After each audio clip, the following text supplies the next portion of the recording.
Oh no, what was it?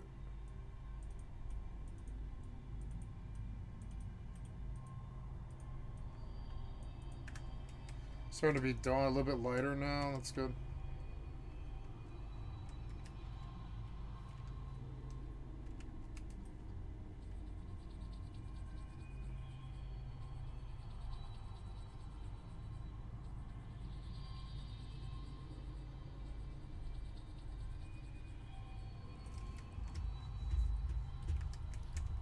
This is a nice lake. I like this lake. I want to live here. It's kind of by a bigger lake too. I'll need to chop trees, I guess. But the fire helps me have like a bearing.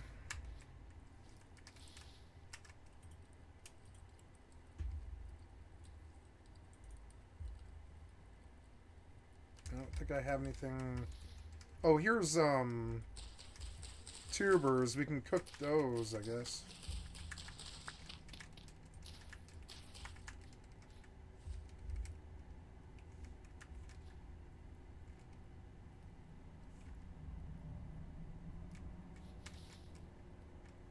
There.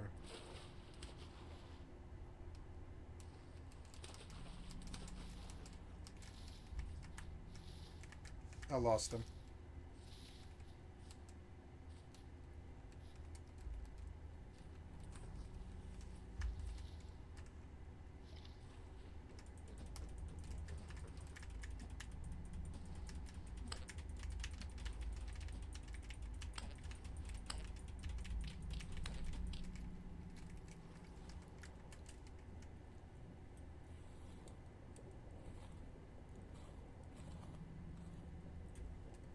Damn it.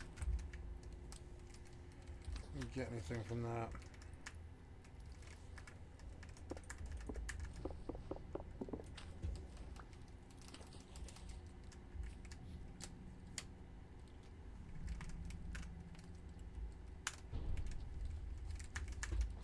I love Vintage Story. Glad I bought it. Oh, yep. So how's this going? We good? Yep, we're good.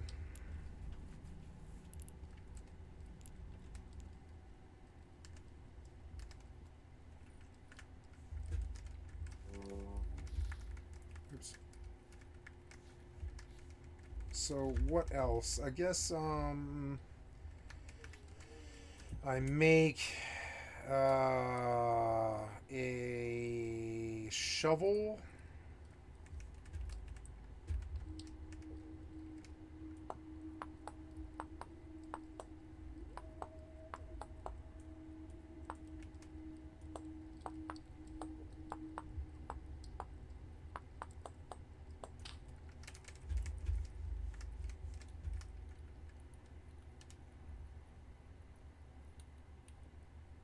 I hear a zombie or something. That's not too good.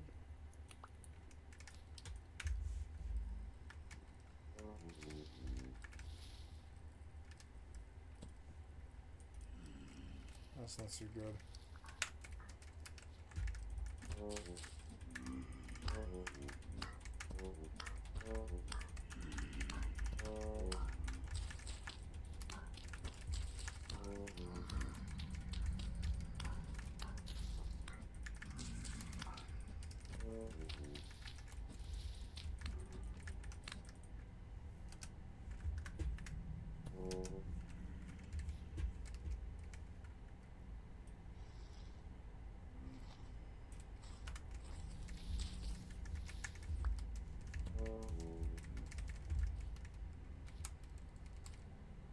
Oh no.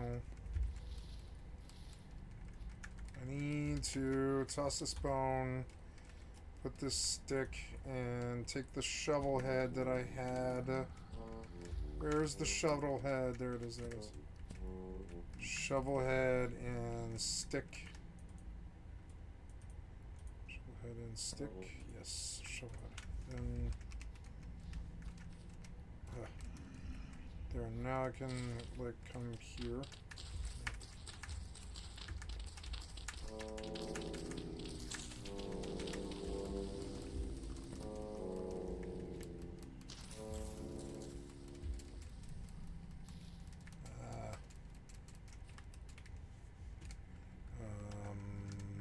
Oh, I didn't get any of those? Oh my god. It's fine. I don't know if they can follow me up here.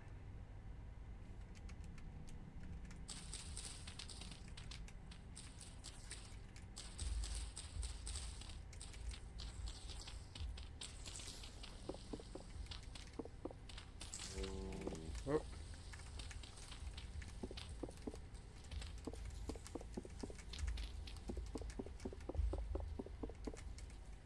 What is this? Oh, it's quartz. Quartz and sandstone.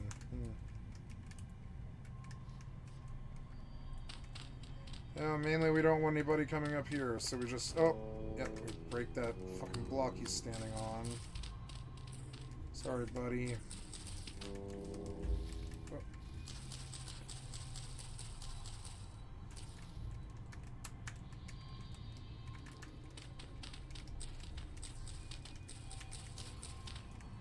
Yeah, he's not getting up here. Sorry.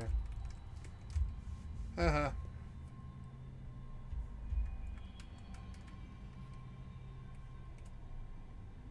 Did he die? He did die. Something killed him.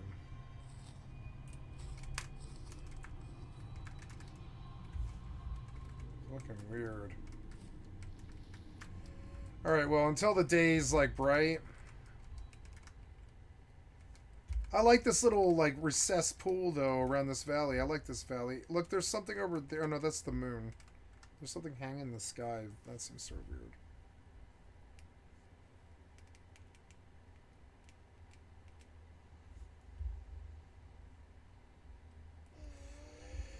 See, I like not being told what to do, even if it is really base procedural stuff like this. Even Valheim kind of tells you what to do too much, and Vintage Story is not really about that. Also, anything really terrible can happen too. It's a really random game. There is a Mosantar, but I'm not going to Mosantar. I'm going to this thing that's over that direction.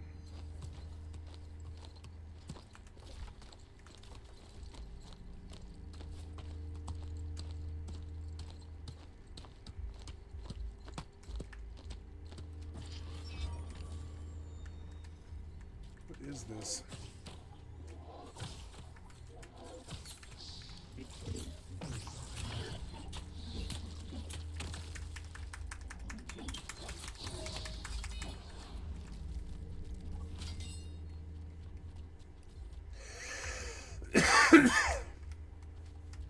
What are we doing? Oh, it's to the east? It is. Oops. Mission accepted. For what?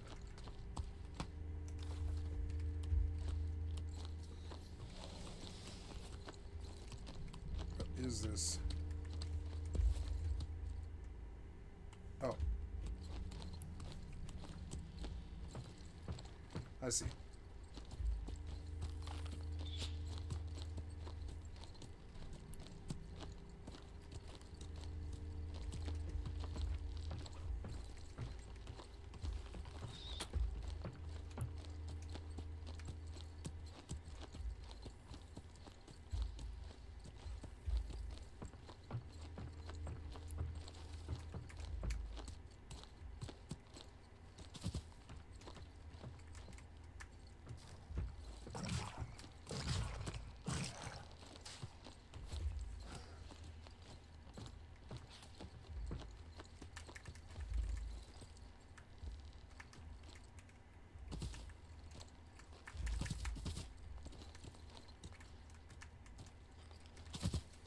Oh, God.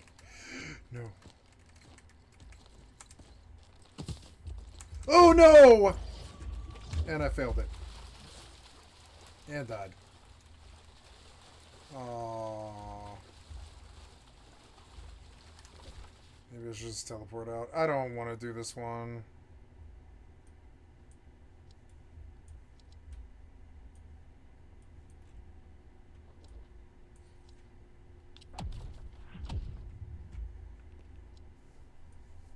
It takes too long, and it's too annoying.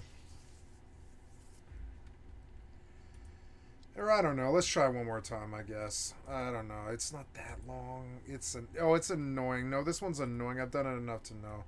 This one's annoying. I'll go back to that place.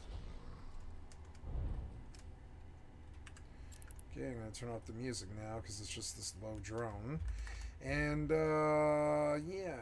The ones that don't have Tech 2, I'm pretty sure that'll go just fine. But the main thing here will be the tank test. We've not got a particularly expensive tank either. There's Tech 2 large armor bears and this Dark Blood EM armor hardener, which is pretty cheap. You can see here the price is only 3 million for this. We've got cap recharges, and this is another module that's quote-unquote expensive. It costs 26 million right here. I've got this MWD to get in close so that we can try to outcompete people. I made this fit to try to be able to outcompete people. You don't even need this prop mod really if you're there just to do the size, because you anyway have to travel very little. If you just the distance you need to travel is quite low, and then you have to destroy NPCs while you're traveling, so you could get by without even having a prop mod, to be honest. I just have this that I'm able to do cheeky competitions if I want to do that. The drones here are a bit of a complementary DPS. It's not the main damage source, as you can see here. The practice has a good bonus to its missiles, so it's quite easy to get high damage from these missiles compared to drones. And also, another reason is because in this site, we have problems with the drone aggro. Drone aggro is crazy in these sites, so that's why I prefer not to rely on the drones in these sites, and that is also why we're going with a large armor pair, just in case. The drones are mainly going to be the extra DPS needed in the end for the boss to outcompete people. This is mainly focusing on outcompeting people. Practice day often, or at least many times I see people using shield based practices, but I decided to go with armor repairs because there's not any particular tank mode that is buffed for the practice. I just thought it would be cool to try an armor based fit, and the main reason was because of this reactive armor hardener. It's very useful because in these sites it seems like you have slightly varying damage profiles. Mainly it's EM, it seems like, but sometimes you can have a bit more kinetic in the Tetramon guys at least, and then sometimes you can have a bit more thermal. It varies a little bit, so that's why I like the reactive armor hardener, because it can sort of adapt over time and also frees up a ton of these mid slots which you can use for capacitor recharges. Then again, we could just may as well use flux cores here as well. But I think it's pretty cool using an armor on this practice right here, because we get to utilize this reactive armor hardener. And another reason is also that we get to use this Dark Blood EM armor hardener. The faction EM shield modules are usually more expensive than the faction armor ones, because the thing is, that ship was 272 back then. I wonder what it is now.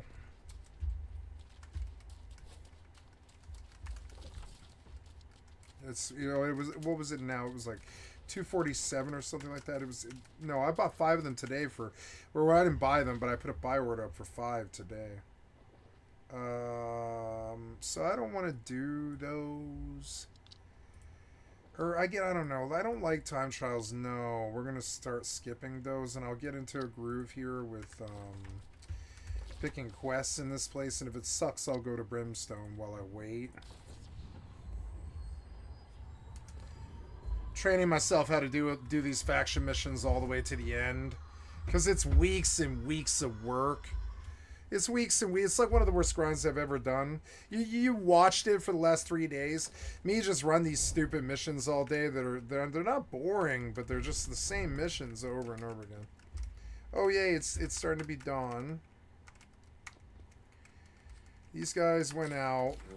Yeah, I don't really want to fight with them at all. So I had a fire here, but I don't know where it went. It was like on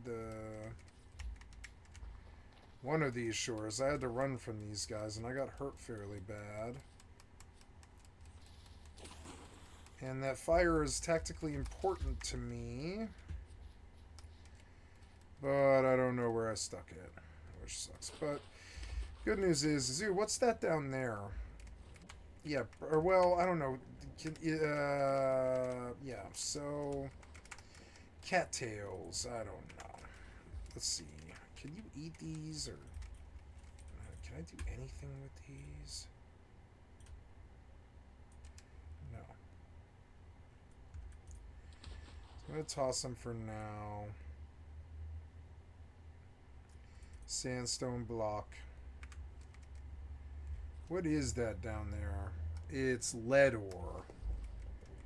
I don't need to mess with that right now, but it's good to know it's here.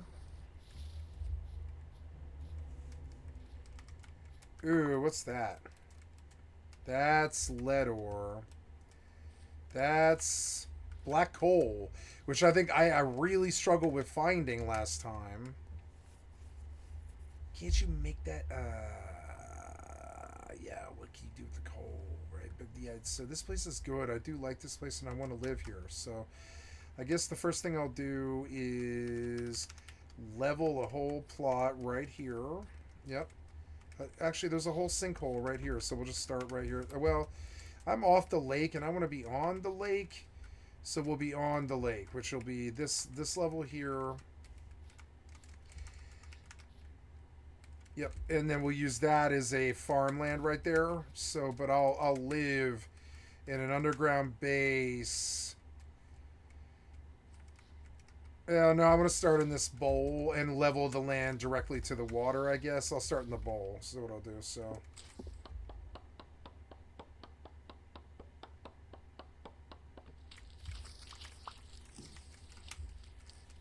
How does one make a box? I forget. It's like... box, right? Y or whatever. Let's see. Box, chest, or whatever. Yeah, is there a chest in this? Inventory and crafting. I think you need lumber planks for that, but let's see. What is it? It's like a chest, right? Can you make a chest? Or is it a reed chest? Oh, yeah, cattails. 3, 6, 9, 12, 15, 18, 21, 24 cattails makes one reed chest. I don't have 24 cattails. What else can I do?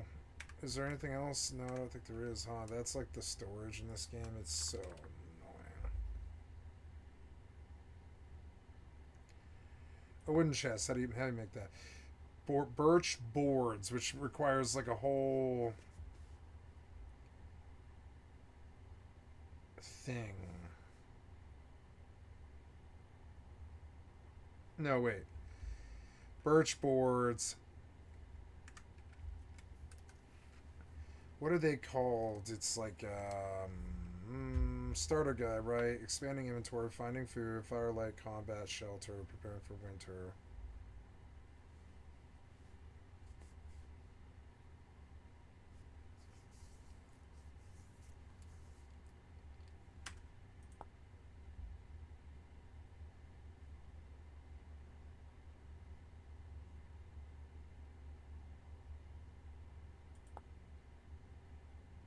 Oh, it's a raw storage vessel.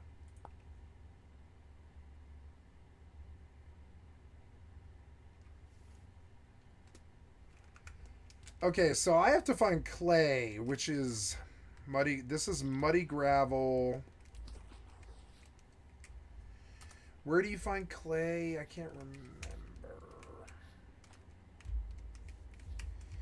It was hard to find clay last time. What's that stuff? Is that clay? Blue clay. It is. Okay, well, yeah, that's what I really need. So, but can I dig clay? I don't know. Let's, toss stuff that I don't need, like cattails. There we go. And I want to, take and dig clay. Oh, no. Avalanche. Well, it uncovered more clay, though, which is good. Ouch, that kind of hurt me, though. Yep. Nice clay. I think, right? Yeah, blue clay, right? 8 pieces baked into 1 hardened blue clay. So, okay, I have clay, and I want to make a clay storage vessel. Over there by... maybe I should get a lot of clay, actually. I don't know. What was it again? It was like clay makes clay storage vessel. storage. Clay storage vessel. Loam. You can make storage vessel out of loam. A raw storage vessel created by clay farm produces many, but as it holds shift with clay enhanced, create a clay forming surface. A selection of recipes. And once you have selected a recipe, you have to form it. Use the left closet to remove voxels and fired in a pick kiln. A pick kiln is created by place clay products in a 1 by 1 by 1 hole, then place dry grass, sticks, and firewood.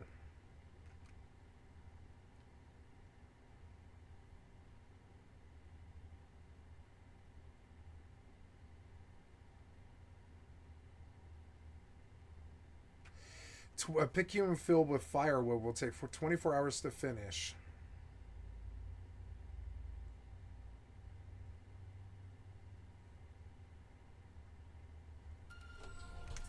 Oh my god. I'm making passive money. Yay.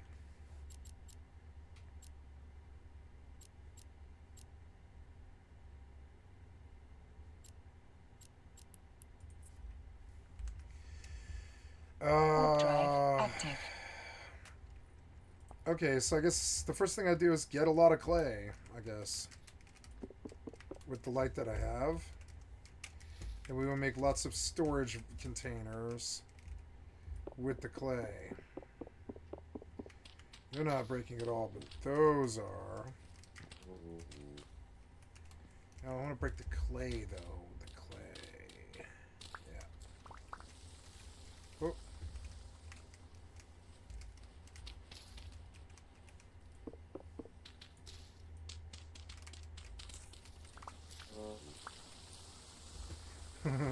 I love Vintage Story. So much better than stupid ass MMOs that tell you what to do all the time. Docking request accepted.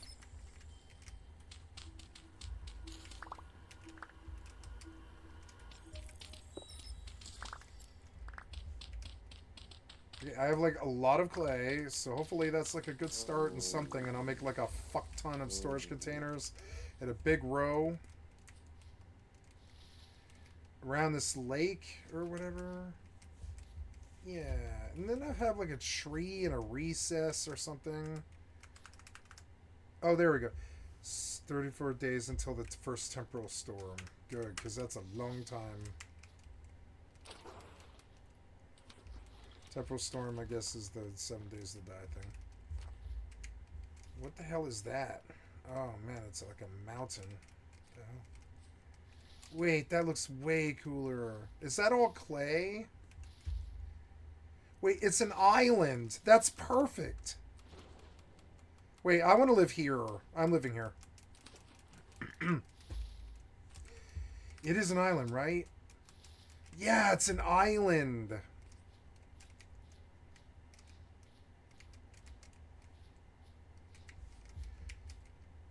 Alright.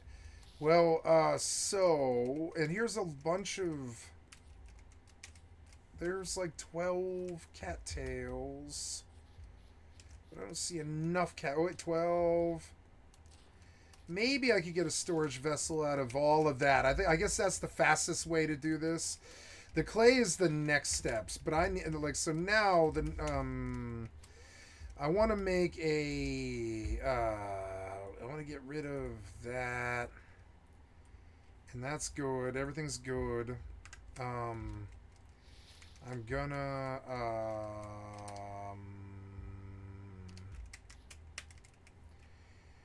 gonna make baskets, but I need cattails. Yeah, so I guess that's fine. Yeah, and I guess the first trick is to get storage. So we're gonna work on storage. We're gonna get all the cattails in this fucking area and make baskets. I forgot, but that is actually the first thing that I should do with this daylight. Because the work is all permanent. Whatever work I do, I get to keep. Which is my rule. You know, I don't want them taking anything from me with death or anything. I don't know. I'm just like, eh. And then it starts to feel like New World. I'm like, oh, I gotta farm cattail reeds.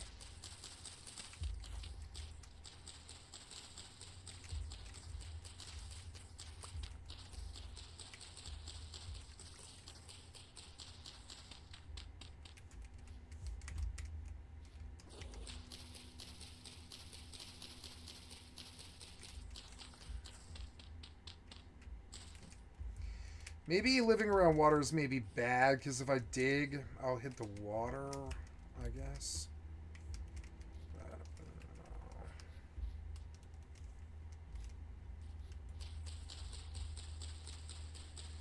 How many cat's tails can I stack? I can't remember.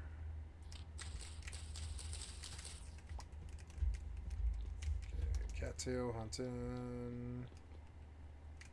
Nope, I don't want to mess with you.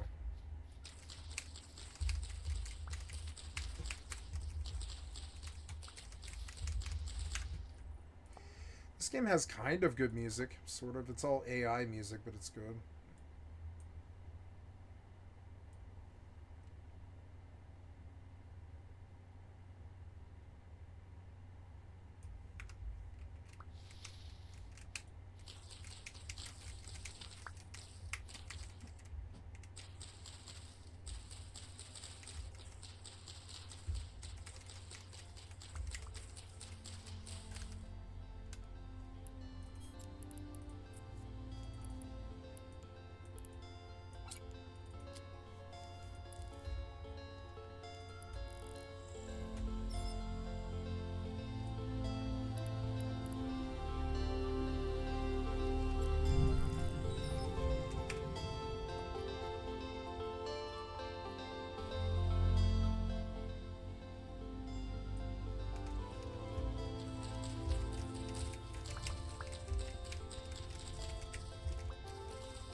Look, this is an awesome place to live.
Oh, thank God.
Black coal.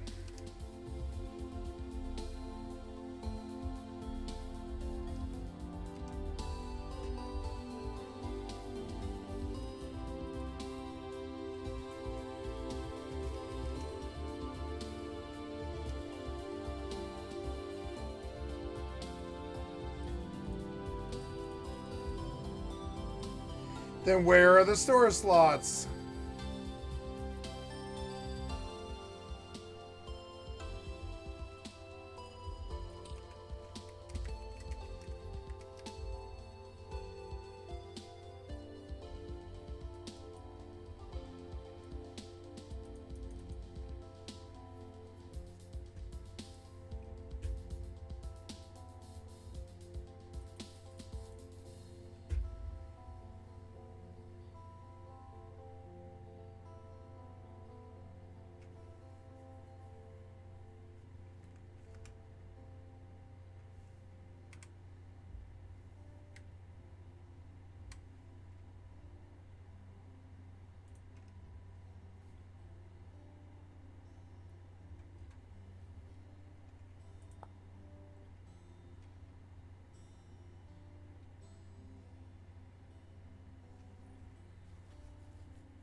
There's a glider in this.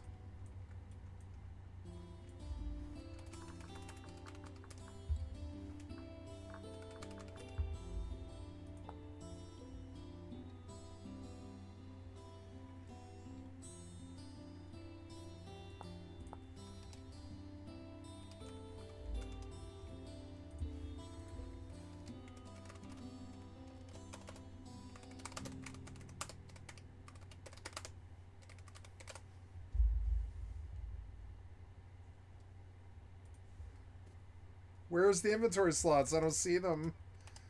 What?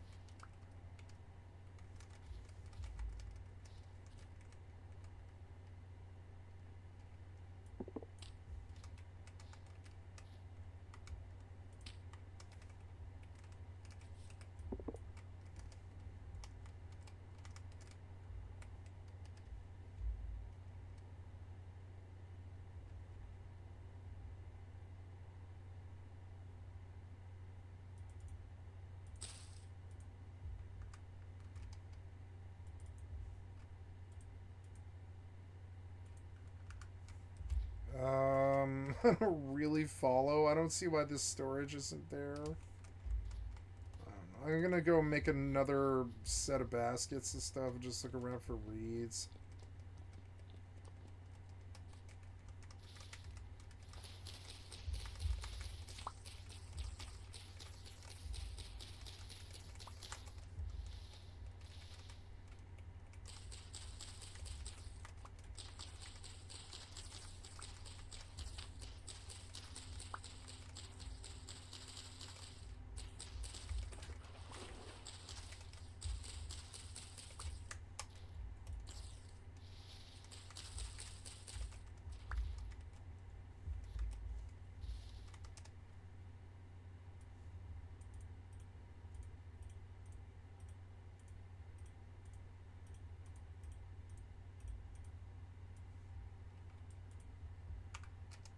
I still don't see these storage slots.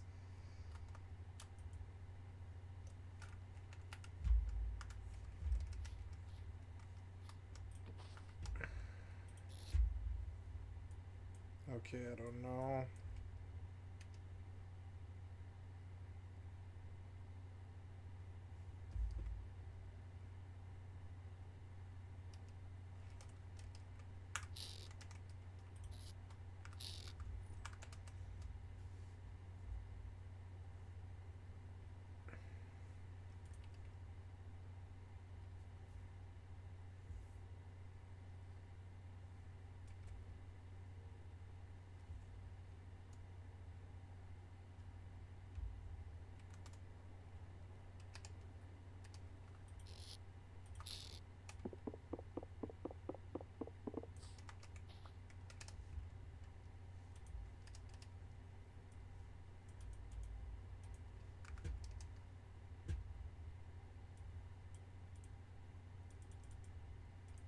really understand.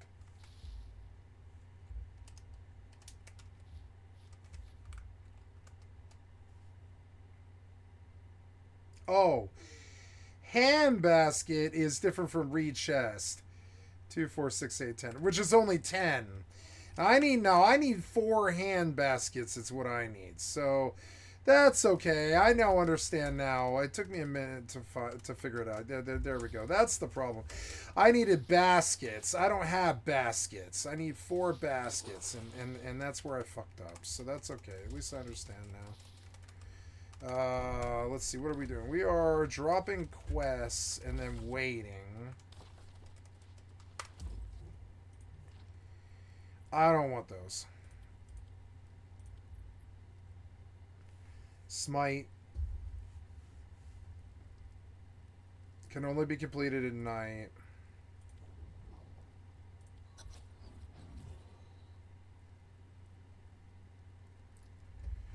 Crusade, Saracor, Air Orrery.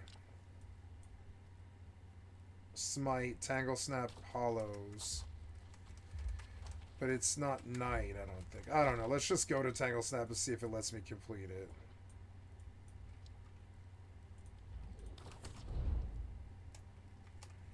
Starting to get to be afternoon. Well, like evening. Evening, really. So, but I need cattails. Lots and lots of cattails. And I'm just going to keep going, getting baskets so I can store things. When I have enough, I will begin to set down a base. But first, I need to be able to store things, and that's making baskets. That's kind of how real life would be, too.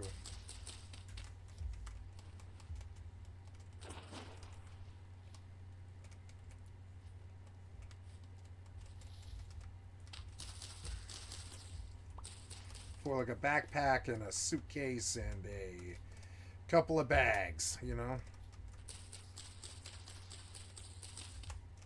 And you go trundling along with all of your shit. Those are tubers that I'm not picking up, I guess. Is that right? Yeah, it is. I mean, I don't know what else to do.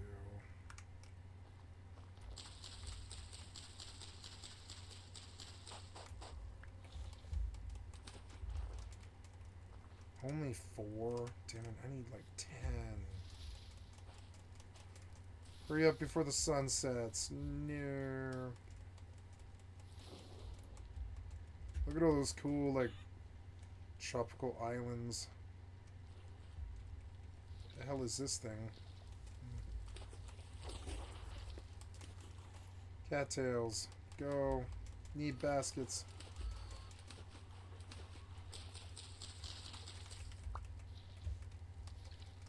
Is this knife gonna break? No.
I have to begin to starve to death, and I need baskets before that happens.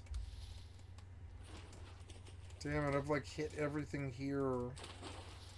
Just gonna keep journeying looking for rivers and cattails there.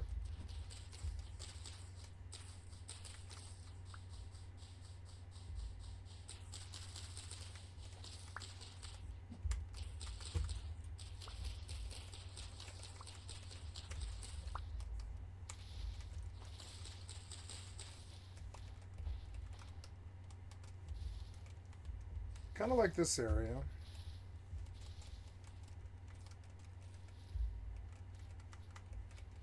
I had a lot of trouble finding clay last time. A lot.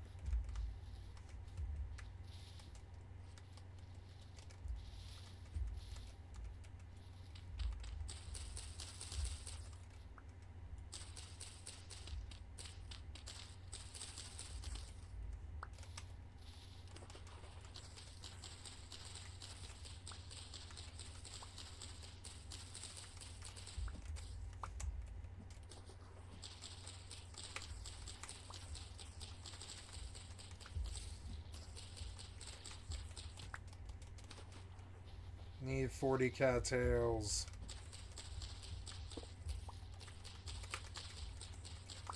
The tool durability on Classic is horrible, too.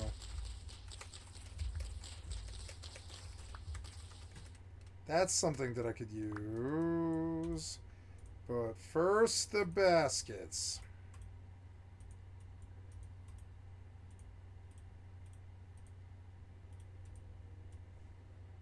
Basket.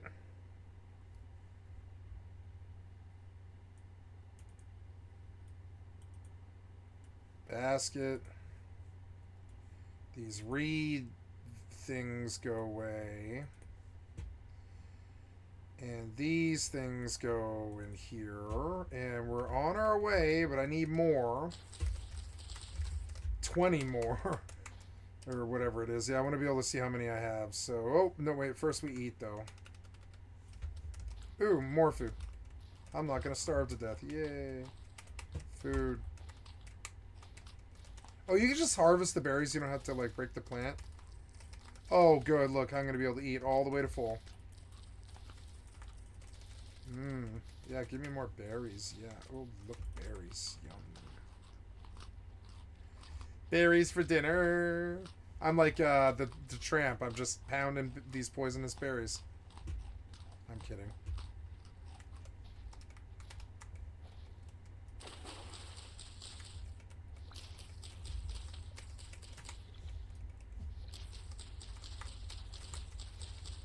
Bad survival jokes.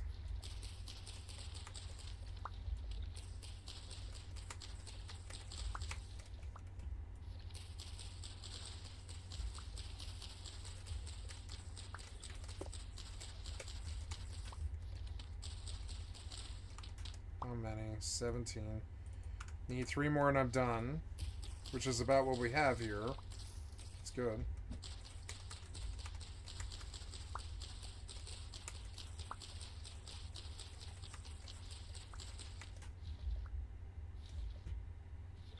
Okay. There we go.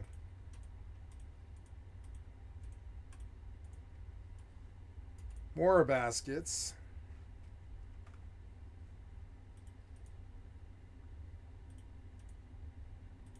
Is that enough? I don't know.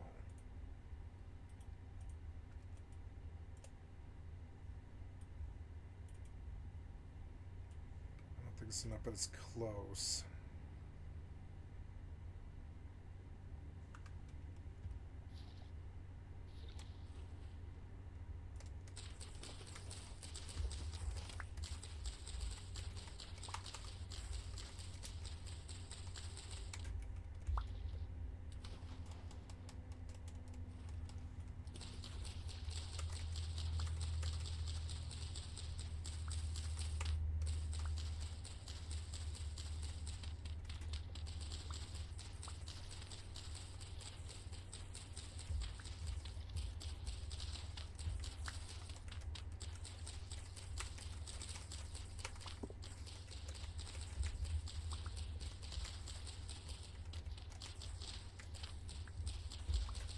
Okay, now I have a bit of storage and I can stack things.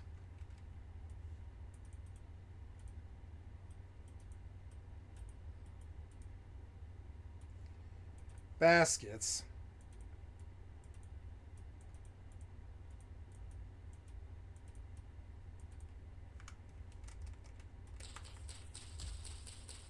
Suppose now I'll worry about food because storage is the first thing.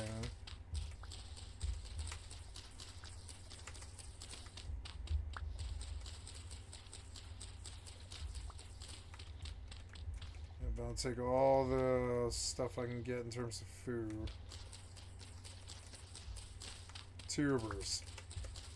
I can cook the tubers and get a long-term, sorry, like a long, yeah, like a long-term sense of food.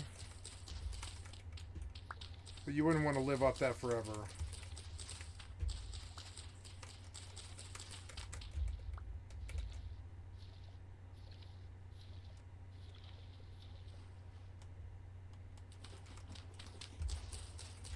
Okay, so now we have storage and we're doing a bit better.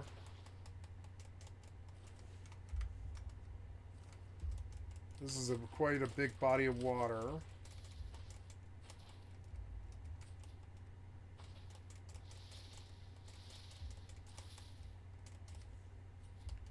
I want to find that big clay deposit.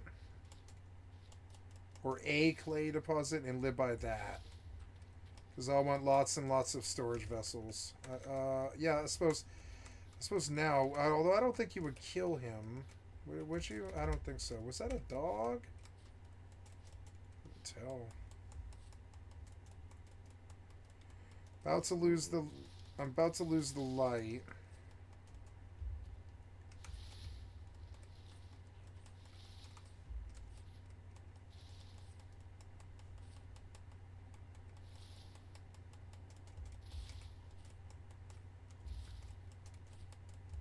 Go to pig. So we want a big, large, flat place by the ocean so I can get around. The ocean's over there. And we want sort of mountainous areas around so I can find clay.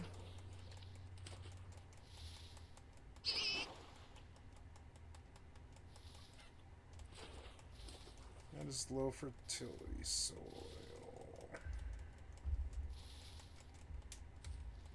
Grass and birch leaves. I wish the tooltip was a little bit easier to see.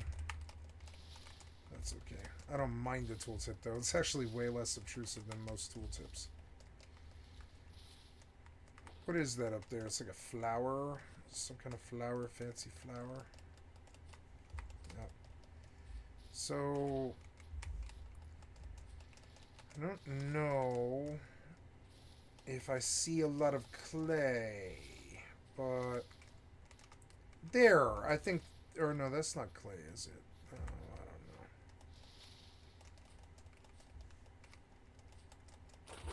don't know. There's black coal, which is something I'll need for fuel. Maybe the shovel is better. No, I can't break this. Oh no, it requires a tool, tier 3 bronze tool, which I do not have. I'll just break my shovel doing that. So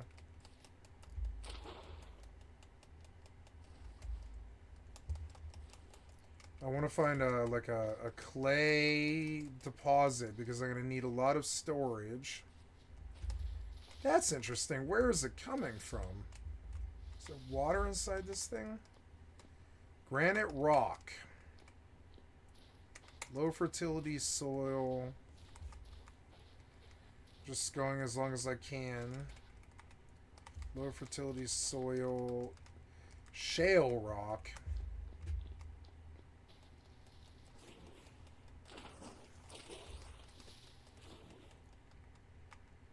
But I don't see clay.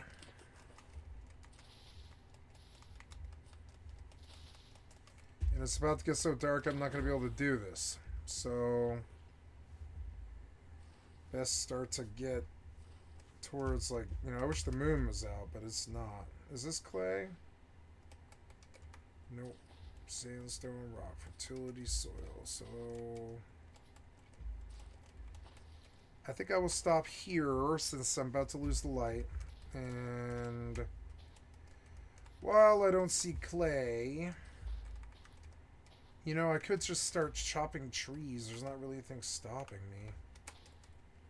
I suppose before I can build, I'll need trees. So I guess the next step is to just go until I see trees.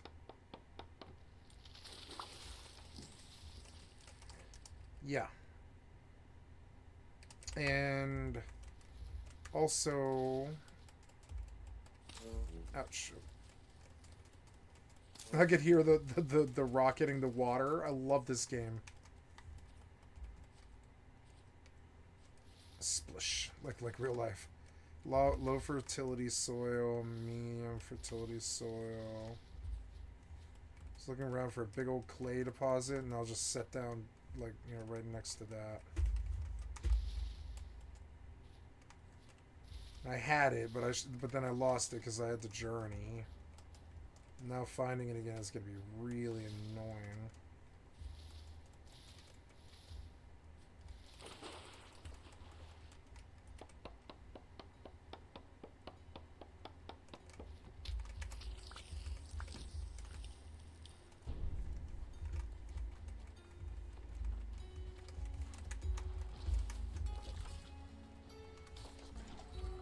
Well, it's nighttime now.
Hey, I got a Void Gauntlet point. Yay.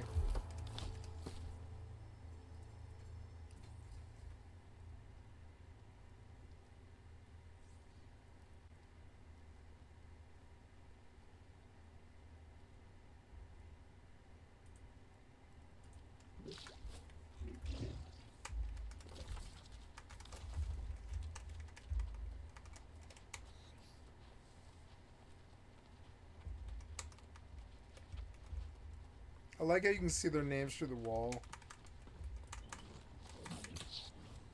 Oh no, he's a beast, huh? Okay, never mind.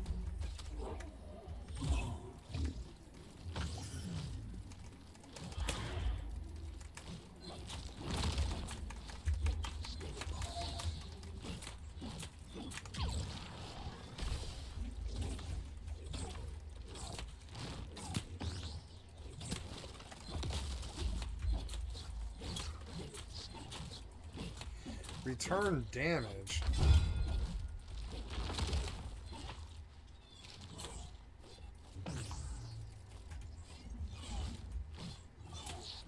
Oh, he's void resistant. God damn it. Alright, fine.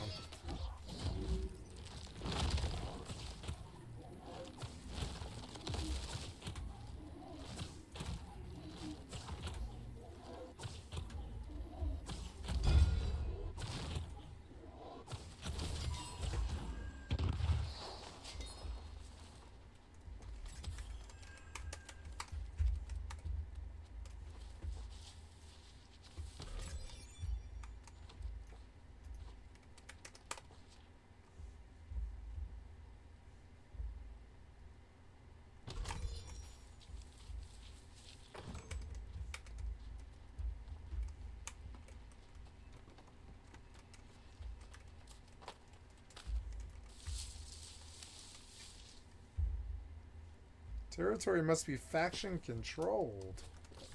What? Oh shit, oops. What? That looked awesome.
thing is wordwood. It's like a living piece of wordwood. So that was good. I beat this one. That's good. Is there another one? No, I don't think there is. So we go... I guess I should make my home this place for a little while. Because the Everfall teleport, it's nice, but... Well, I don't know. No, my house is in Everfall, which is good, so... Or yeah, I guess I could put my inn somewhere else, because my house is in Everfall. I can always go there for free. So... Yeah, so I guess I'm looking at it wrong. I have them set in the same place, but... What the hell is going on here, man? Fuck, let me go. What? Fuck was that? Oh, you're a fugly motherfucker, man. What? Ah. Ugh, get up. So annoying. What?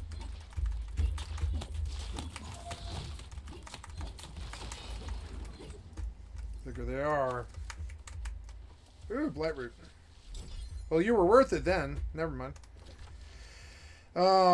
So what do? We go home to the Everfall, recall to house. This is free to do, right? No matter what, it's always free to recall to house, I think.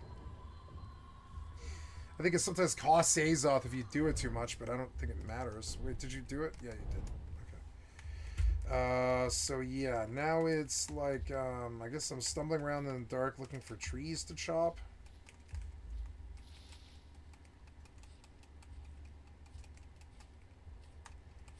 I wish the jump was a little higher. You know, I felt Trove could have been really fucking good. This game needs Trove. I don't know what this game has. I imagine if you dig deep, it's probably got nasty shit. It's modded Minecraft up the yin-yang. It's probably got all the stuff Minecraft has. No, it's got its own mobs. Look, this thing was so much wood for some reason. I built a house out of that one tree that I just chopped.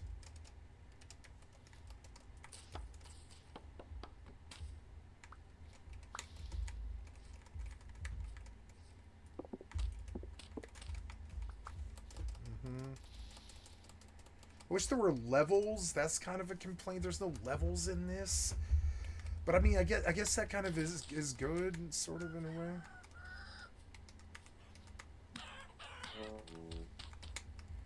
Die, rooster.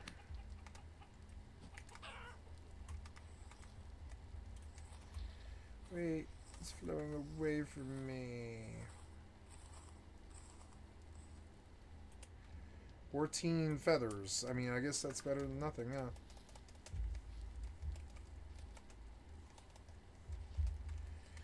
Here's more storage chest stuff, so I suppose I should chop it. And then it turns into like a farming game, which is fun, and I can let the time run if I want. It doesn't really matter. I suppose I'm not being attacked for some reason, but I don't think I was supposed to be attacked unless I came to a cave or something. I don't think they're supposed to come for like 10 days. I can't remember what I set.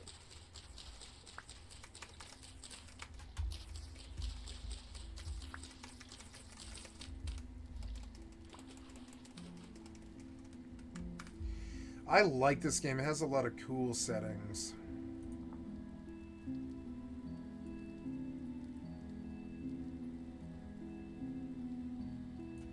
Sometimes it's a good setting. It actually is good.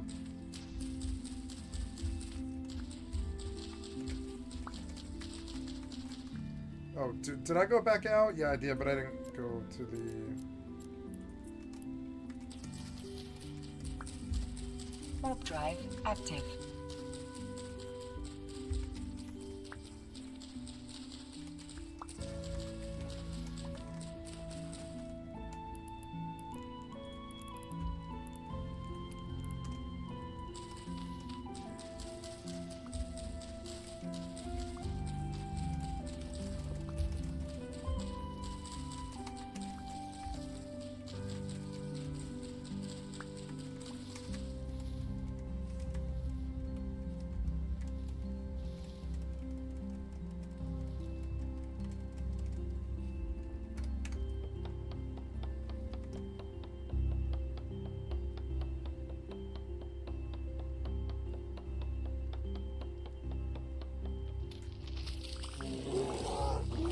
Oh god, what was this?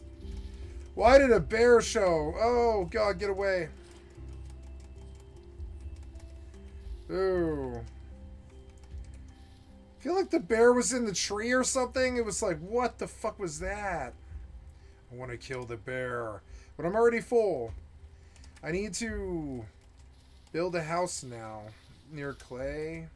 I need to find a clay deposit.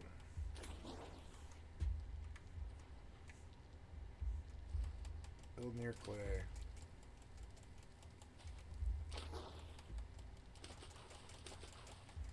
Granite, rock, cracked granite.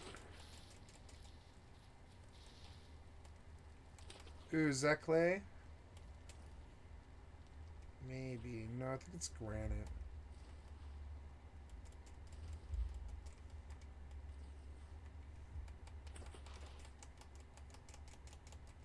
Granite rock.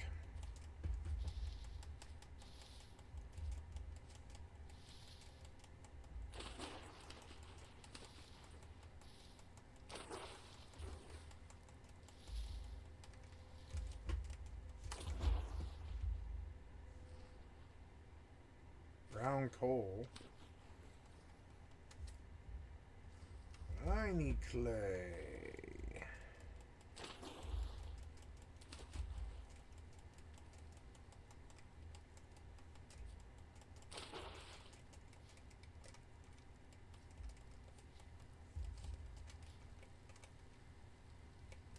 Is that clay? Yes. Yes, it is. A lot of it. Yep, yep, yep. Okay, there's even like water and stuff here. Yeah, this is it. This is my place. This is where we're gonna build. So where? Oh yeah, am I near a water source? So we see that there's clay here, but I can't turn on the world map because it's not bound right. Show world map is set to tab, but so is something else, and it's overriding it.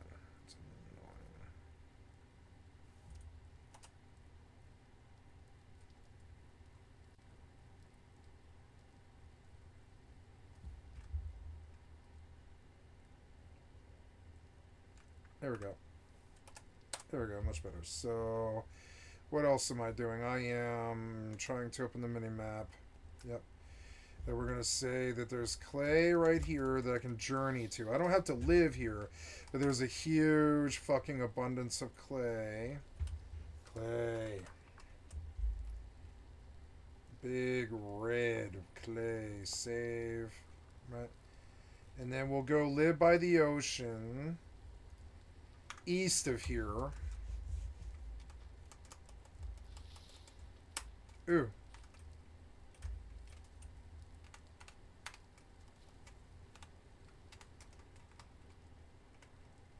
Oh, it's an empty cranberry bush.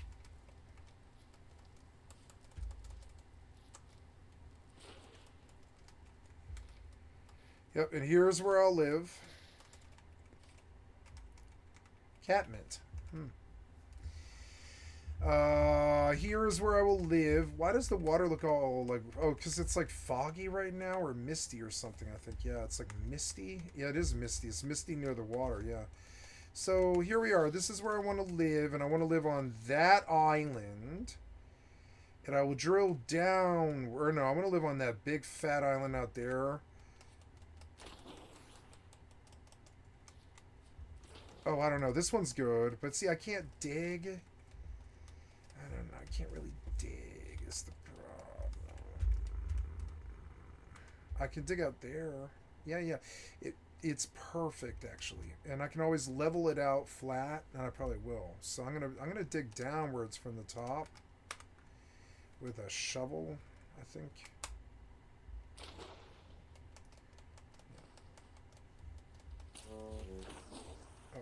I'm going to run it all over this thing and see if I can get any structural falls off of it.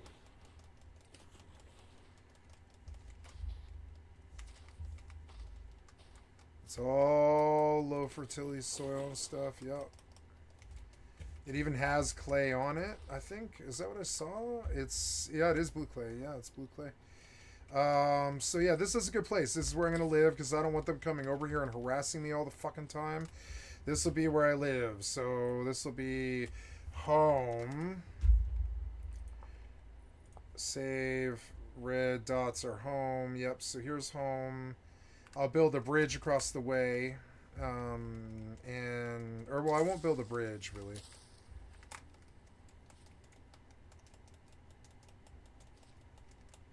I'll build a boat. That's what I'll do. Yeah, looks good to me. So we will begin to level the top of this mofo, but first the tree.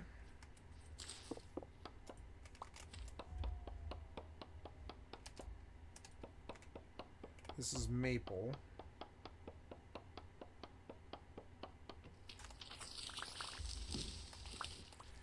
Lots and lots of maple, so I can make, oh, I need more than that. So, yep, drop that stuff, yep. And we'll take even more wood. Yep. Okay, we will level off the top of this thing. I need to get my, like, tools a bit more uniform here. Let's play other games.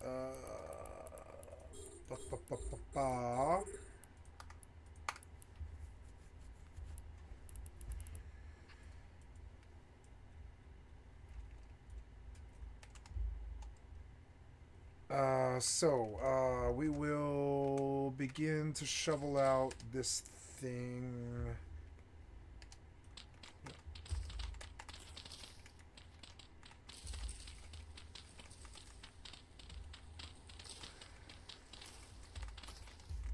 I'm gonna have a big enough base.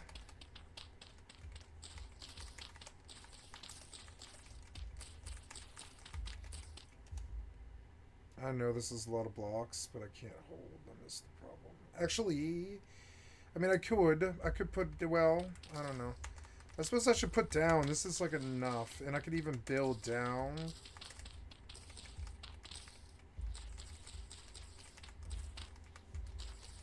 No, I don't know. What does it matter? I can just dig this whole thing out. Who cares?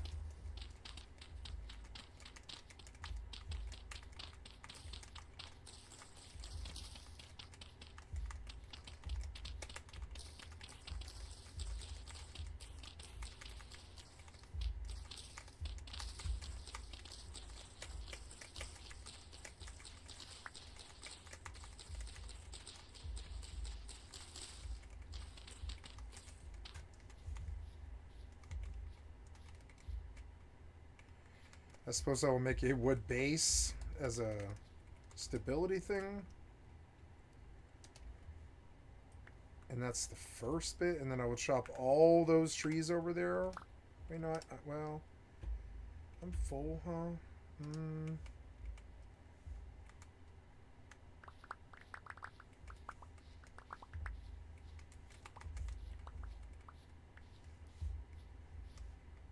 Low fertility soil.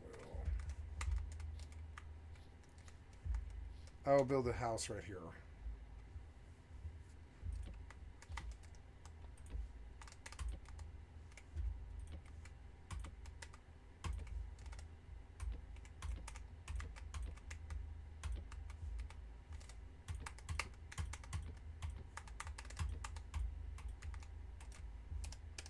It's gonna go so quick, it sucks. It's a nice wood house that'll last, you know, for a while.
Getting off it's easy.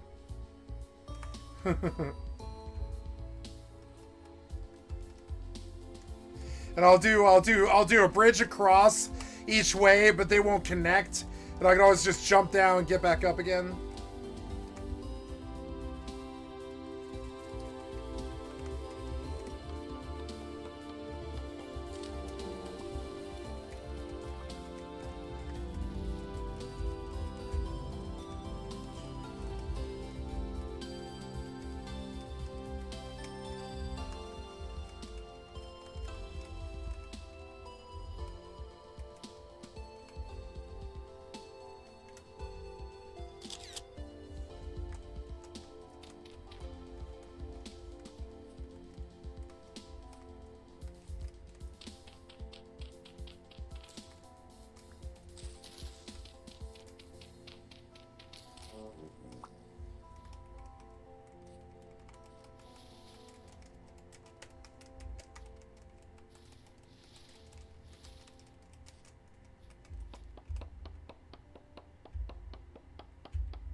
Oh no! Oh.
Oh yeah, while I'm here, I will decorate.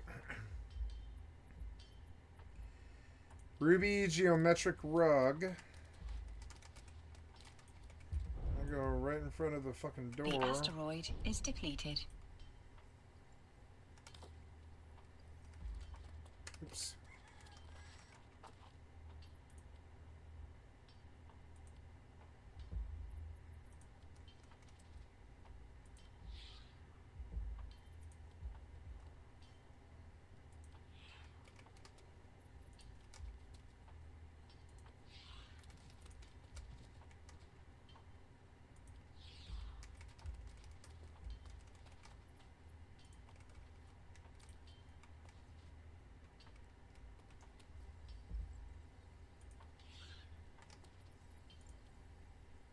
Ooh, bright light.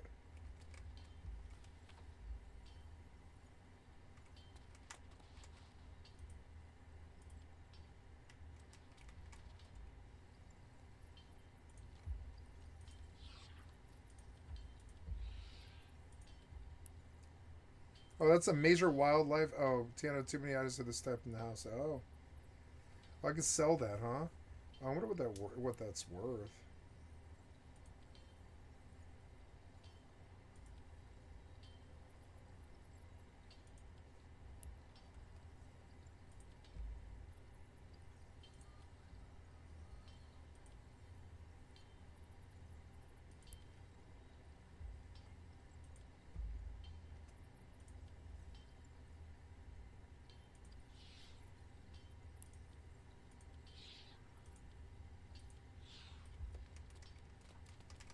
Every inch of every wall is covered.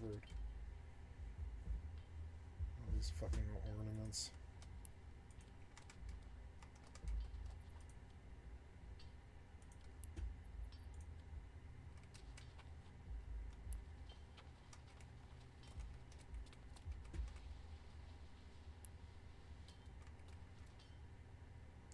It's like a saddle on a log or something.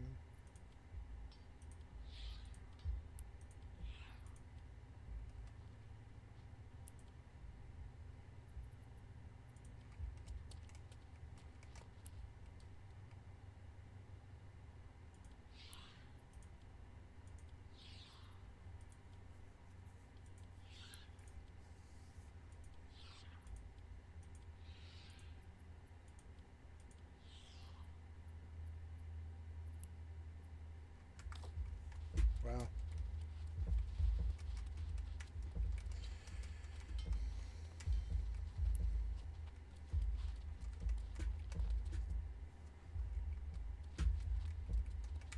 I will do this with my new character and I'll actually really care about it.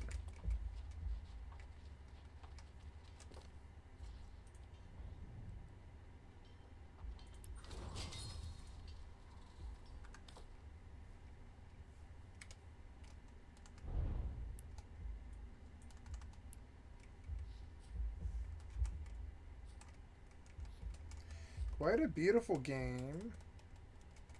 Look, there's like clouds and stuff.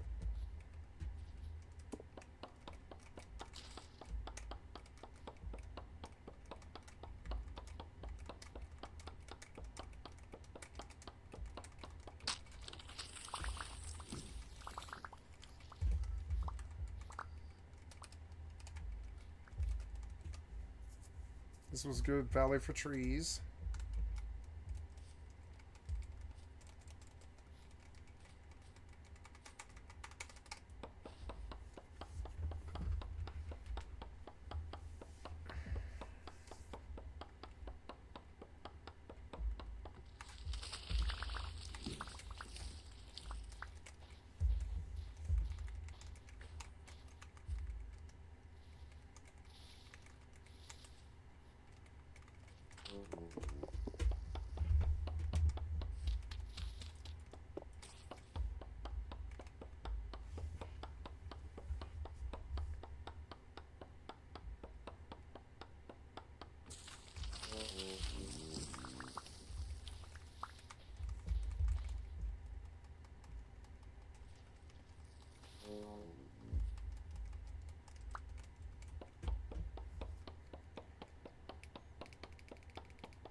Ooh, that's a fatty tree. Oh, I'm full. Bearded tooth. It's a plant. Okay. Low fertility soil.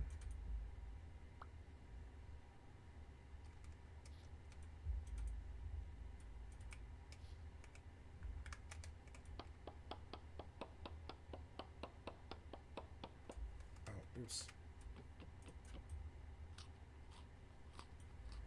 Whatever bearded tooth is.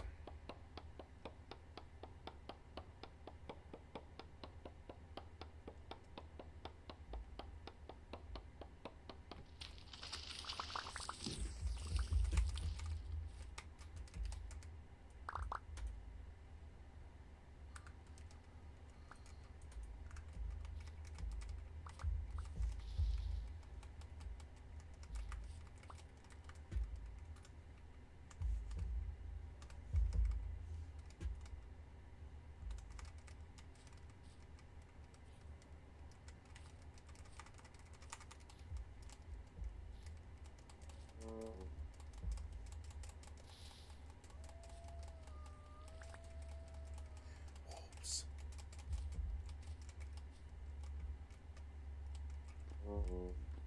That was a bad fall. Damn it.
I wonder if my whole house will come down.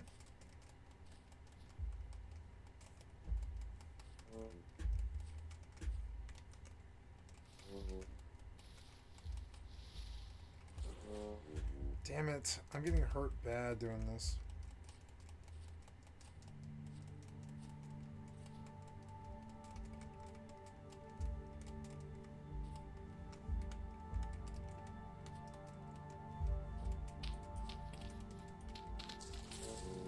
Oh my god, you like knocked me off.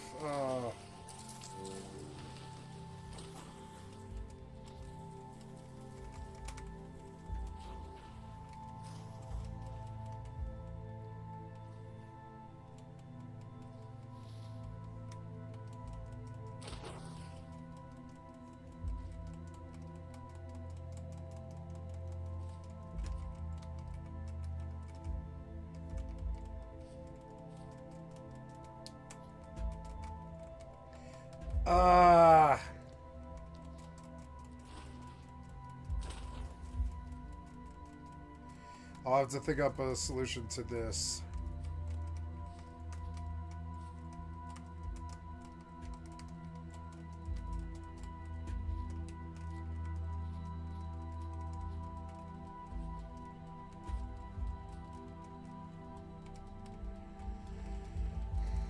I gotta figure out where I want the door to be.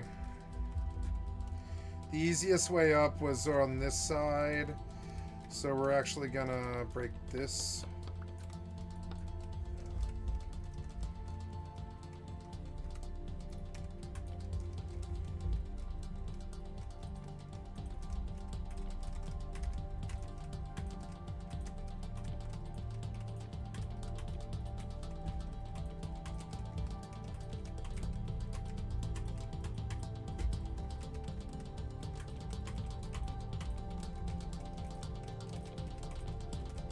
Oh, god damn it.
There are so many fucking rabbits in the water. It makes no sense.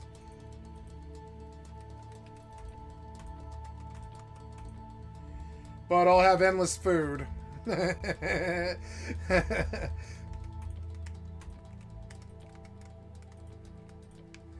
have to go kill them now.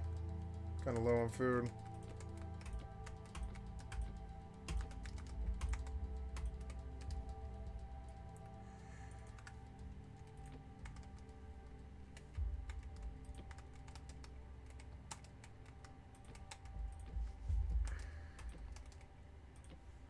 One of the things I love about the Minecraft engine is it's very crisp and very solid frame rate, like Unreal. And I've always really liked this. I'm talking like nice, solid, buttery, silky smooth. It's always the same responsiveness. It's never up and down usually, unless something crazy is happening. Like grenades or bombs or something. There's a lot to be said for an engine like that.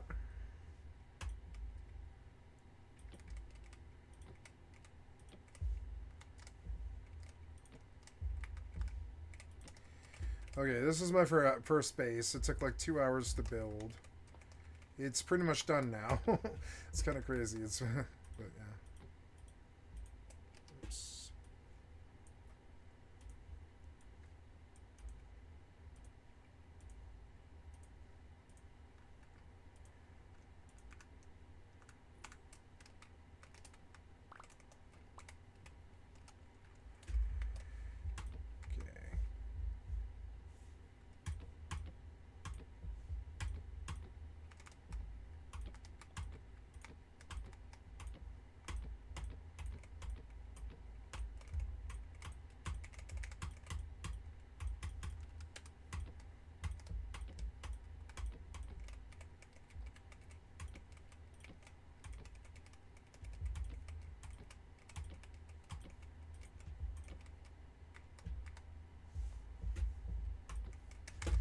Okay, and now we have a nice...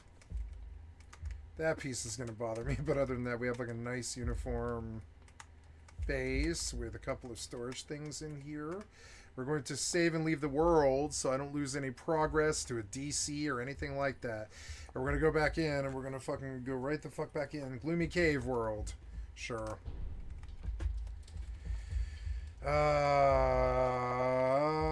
Now I go back to turn in travel. Turn in. I will have to buy regen potions or make them. I don't know. Oh, am I full? No, I'm not full. The asteroid depleted.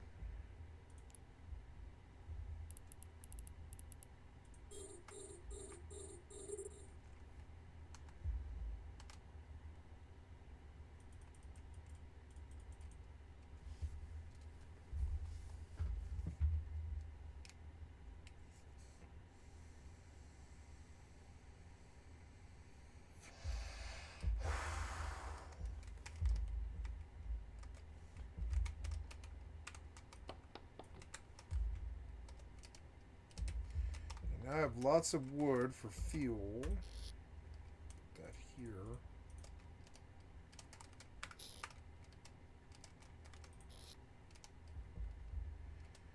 I want those, and I'm going to drop these.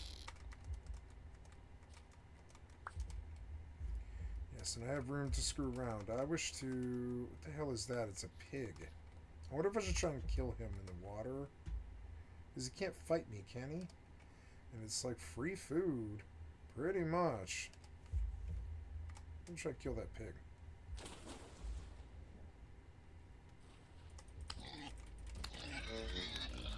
Oh no, don't kill me, pig. Oh.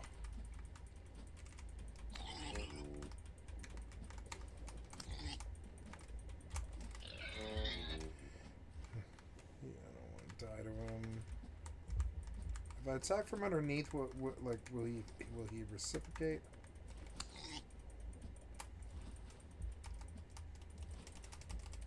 Darn it. Darn it.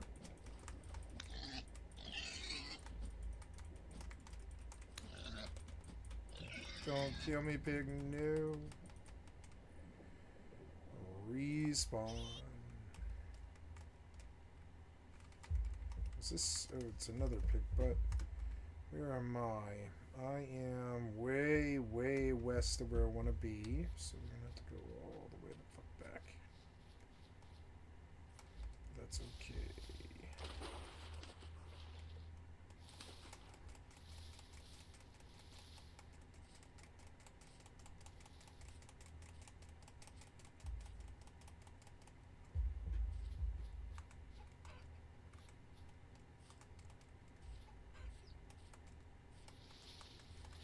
I'm not sure, but I think when I got to the top of the fucking mountains up there, I was able to, like, when I looked around, I think I unlocked, like, most of the area around me, which is kind of a cool design.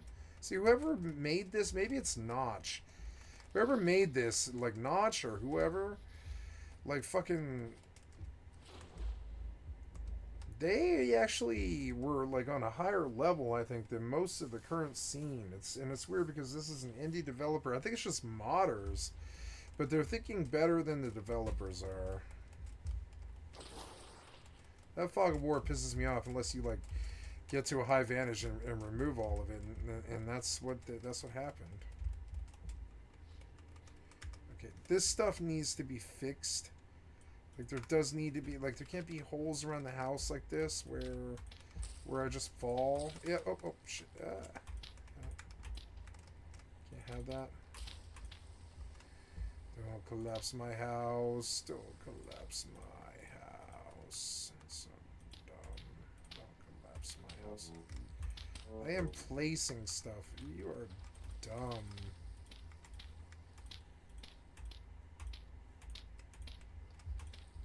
See? Nice. What about a torch? Can we do a torch? What do those take? Torches take tamed by breaking, cooking, which is dry grass and sticks. Ah, yes, okay. So, oh, but I have to light them though. I mean, that's okay though. So, dry grass and sticks.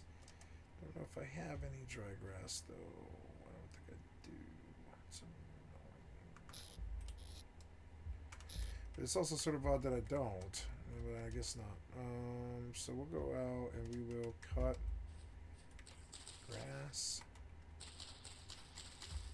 And we'll get... Oh, no, I do have dry grass. There it is. So... First we put this down, and then we put, like, some wood. First I have to chop the wood.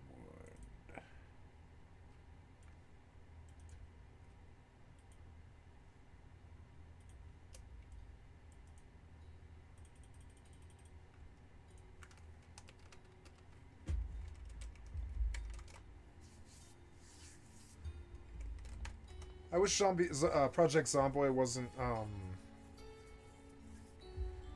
so isometric.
when heated, but...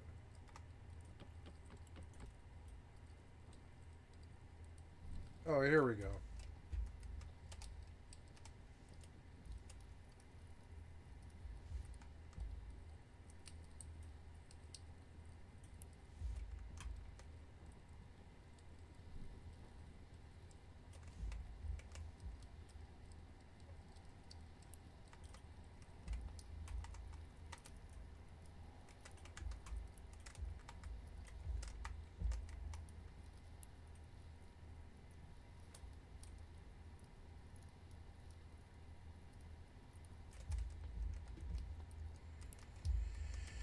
Now we have a little bit more permanent light.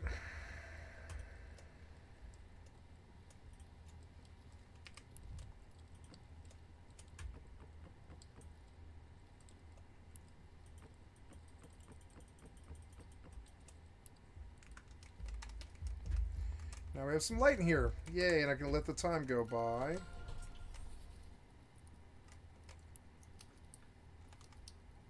Yay, more money.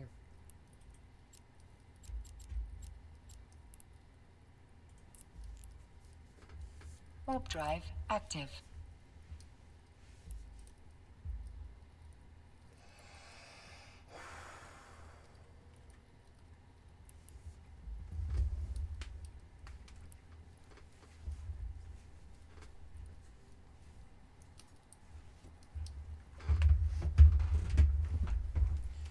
Ah, it's nice and good and warm in here again. I think I will turn the heater off now. Ah, I love my life. Got some good games to play and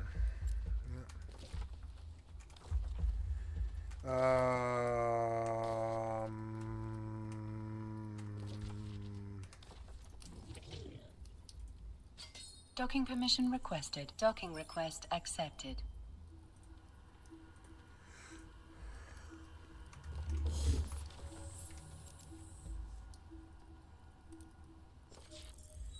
their UI still sucks so bad. I hope they improved it on the 15th.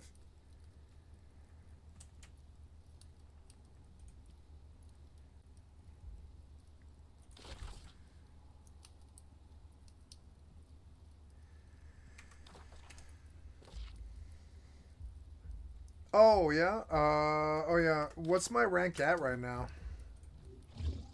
Hey, I'm not too far. I only need like 2 or 3 more. I think I was moving faster in Brimstone, though. I like these missions, and I think it's cool that they're there, and it's good for getting rep in that area. But I think I'll go back to Brimstone now. Or I guess it would actually be this. Yeah, we'll go do that one. Yay, for torches. I want more, but I need more grass, I guess. So we'll chop grass. That's alright.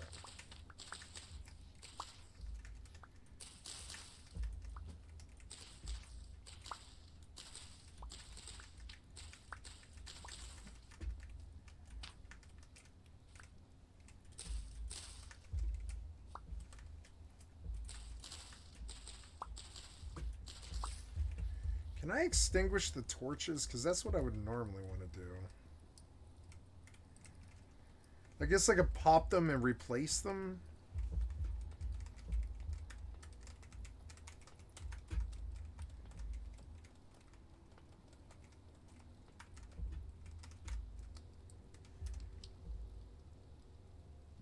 Maple seeds. Let's grow them. Right over here. One there. One there. And one here. Yep. And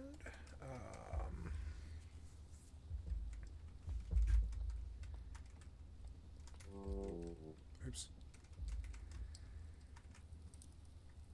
Yeah, I suppose the next thing I should do is make a spear.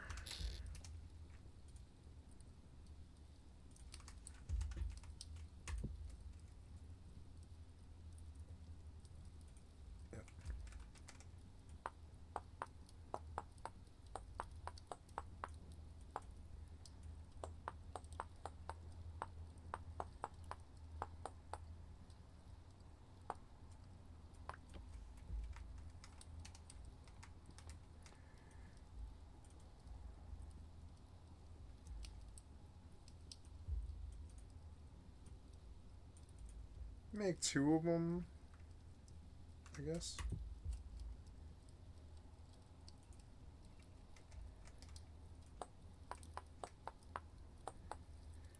One for out, one for the base.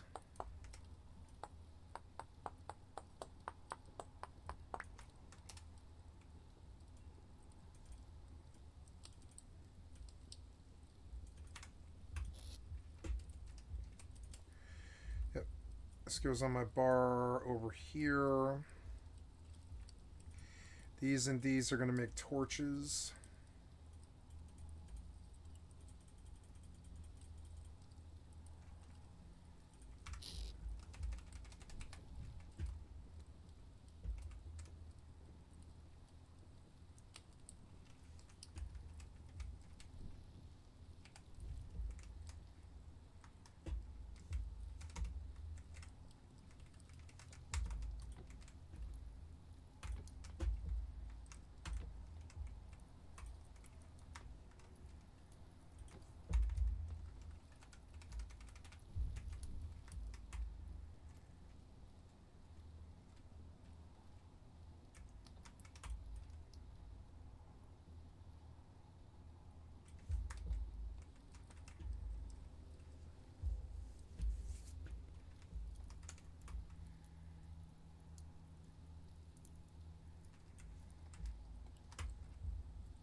$48 hours, not bad. 2 days isn't bad. That's a long time.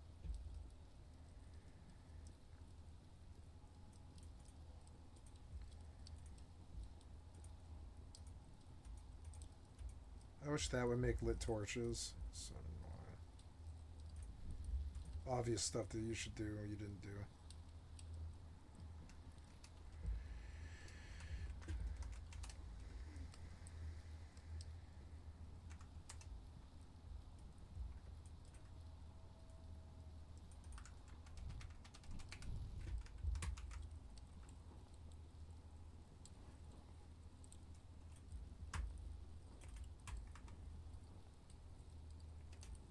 Oh, I see.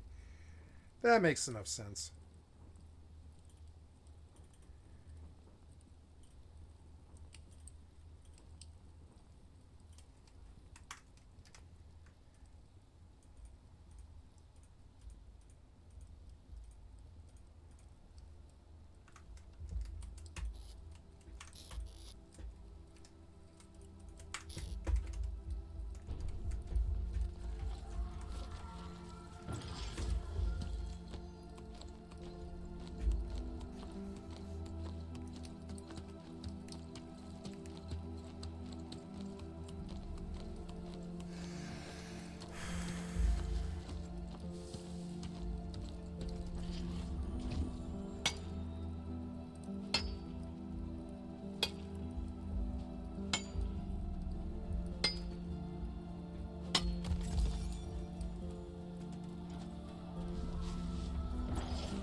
Yeah, it was fun. I think I'm gonna save and stop here. It was good to do some vintage story.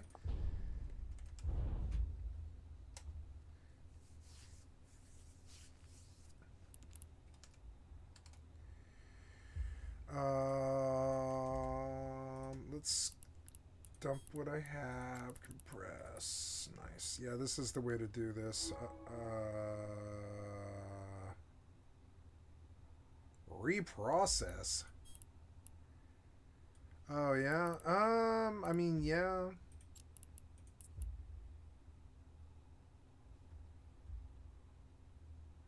The heavy water, no, but the other stuff, yeah, sure. Take this right now. Yeah. Heavy water, okay. I didn't realize you could just directly fucking. Or I guess, yeah, I suppose I did realize, but yeah, I didn't think about it, yeah. Heavy water. So this. No. Cancel, and we'll just how much does this weigh? 283. That's not that bad, but still, yeah, it's all right. We'll come get it sometime. I came to the wrong station. Oops.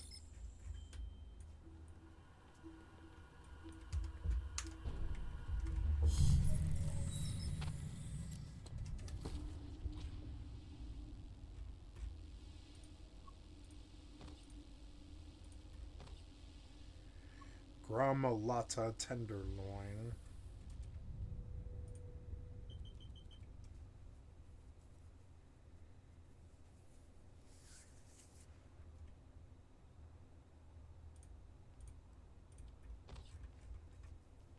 What are these? It's going to be a beast, so I'll just use a powerful beast word, I guess. Shit, can I get back up? Yeah, you can.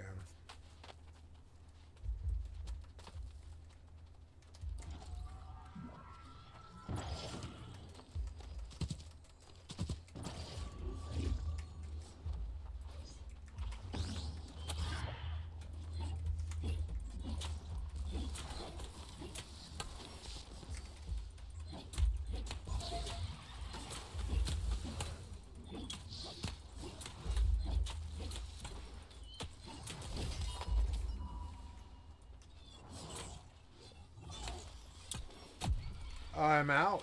Oh, okay. Touche. Well, okay.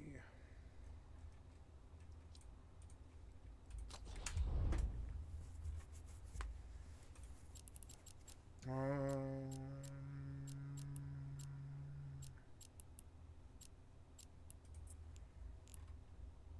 Warp drive active.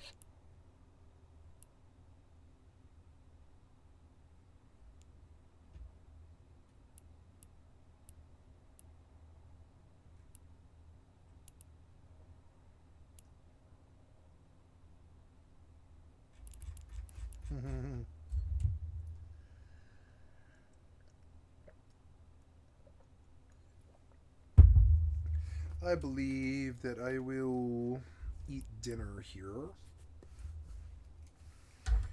Once I start this ship up, and I will watch something. Is the shields usually have low EM resist, then it's usually going to be high demand on the EM based tank hardness. So that's another reason why I like to be able to use this Dark Blood when there's only a couple or 3 million, something like that. So we're going to search for some sites, see if we can find anything. Touch them on base and perimeter. I'm not going to go to perimeter because perimeter is not a nice place to go to when it comes to... Oh, actually, no, never mind. We should, because we're here to compete. The thing is, perimeter is a very populated system. Going to have a lot of people there. But who knows? We might be able to outcompete people, actually. You can see with our DPS, we have got, if we overheat, 1.2k DPS, so pretty spicy DPS going on right here. We are not cap stable, but we're just about for 9 minutes, and I think we're going to tank just fine without having a cap stability right here. But if we wanted to be cap stable, what we could do is just replace these rigs for a bit more expensive rigs. We could put capacitor control circuit, this large capacitor control circuit level 2 or tech 2, and now we're cap stable when we turn off the MWD. Another reason or way to get cap stable is do a cap recharger and then replace these with Imperial Navy. Gives a bit more cap as well, but they are more expensive, as you can see here, so just keep that in mind. But I think for this price here, I think it'll be alright. But again, it has to be demonstrated. We need to check this out if it actually is the case. I think the most difficult site will be the Tetramon guys for this, because we've got this EM armor hardener, which will be good for the Blood Raiders. Tetramon, I feel like they do a little bit more mixed damage types. That's why it'll be a good or better tank test. But doing sites in Perimeter is not really a good tank test anyway, because of how many people we're going to find here. It'll be funny though if we find nobody here. It's like, oh, we're in Perimeter and there's no one here. Okay, Praxis Gnosis, okay. Potentially we could outcompete these guys. I was thinking of putting drone damage amplifiers, but again, mainly relying on the missiles because they do more damage than the drones, and also I don't want to rely on the drones because they just get popped all the time. Okay, 1 AU, we've got this Praxis over here, so it's Praxis versus Praxis time. There's the active acceleration gate, and this is why it's good with having this MWD, where we can just speed in, speedy style, and try to grab the loot. So if we, let's see now, are we cap stable when we deactivate the armor repairs? Yep, we are. This remote armor repair I'm hardly ever going to use. It's just in case we want to repair our drones a little bit, we're able to do that. I just had that's the only use I could feel like it is for that high slot over there. I could also put, say, maybe a light beam laser, or focused beam laser, small focused beam laser like this. Could provide some extra DPS as well. It could be an alternative to be able to get a tiny bit extra edge on the competition, and it could be, well, this wouldn't be a bad idea either. I just like the ability to repair my drones if I were to need to do that, because these drones are worth a bit of a penny, so it would be unfortunate to lose them unnecessarily. You could also put something like maybe a blast or something more damage. Oh god, they killed me so quick. So let's get down to business. If we remove the MWD, it will be even more really cap stable, so it will be a lot better in that regard. So we can just shoot the missiles here. We could make our way towards the acceleration gate right here. Let's see how good does our damage go here to this guy. Oof, doing quite a bit of damage right there. Bomb destroyed. Pretty powerful right there. Move towards the acceleration gate over here. Bam, destroyed. Yeah, it's pretty simple with the missiles. The Cyclone, I tried using that ship before, and it's also based on missiles, but I had to use a lot of modules to get good range, because the heavy assault missiles that I was using had a very hard time getting a decent range. It's nice here with the rapid heavies where you get a decent range, 35 kilometers without any modules at all. Like 30 kilometers, if you got that range on these sites, then you got plenty of range. Everything seems to be within like 10 to 20 or 10 to 30 kilometers, something like that. So it's not really worth focusing on trying to hit anything outside of 30 kilometers. I'm not bothering even with my drones here, because there's no real point unless we really are starved for time, or like really want to just get this done quickly, because it's going to be so much hassle having to worry about the aggro. Got a bit of guidance disruption right here. It could be worth to go with the Alldayerrydaybaby just for some extra application, but I feel like it's just the application is anyway alright, and we've got all these cruisers over here, which is probably applying fine with the target painter as well. I mean, probably it's not perfect application, but still.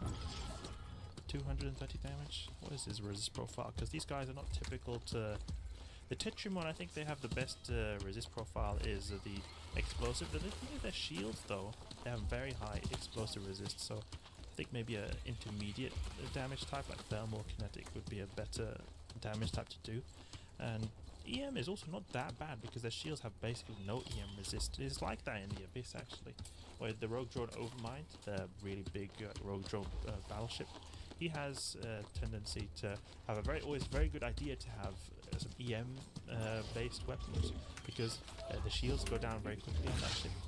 And then, I think we can't even use this, I think.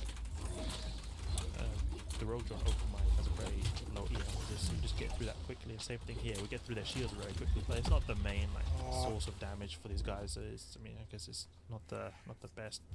I just had to remember where he was. I don't need to aggro all of them. Going with. I needed to remember where he was. Here. So it seems like application is very bad, so we'll try with the Alldayerrydaybaby, see how that turns out to be.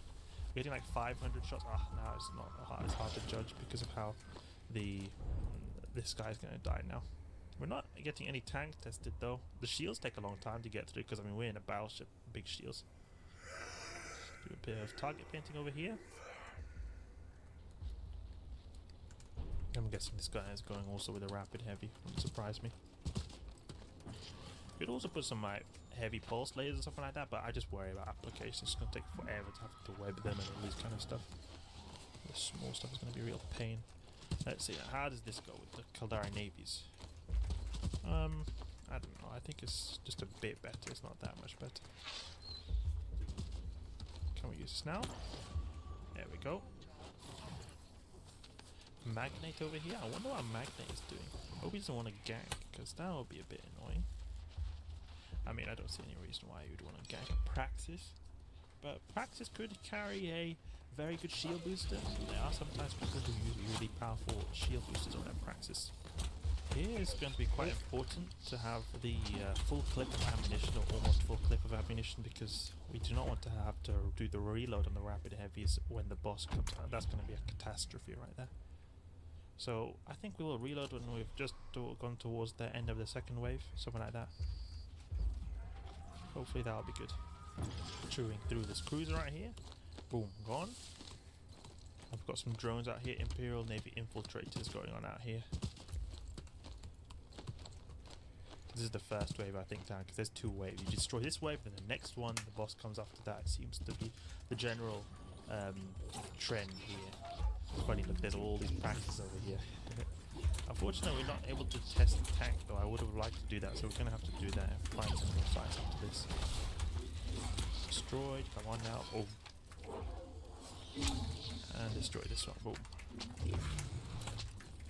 New wave coming in soon. Could also add a tractor beam here to pull Rex close to us. That could also be an alternative as well.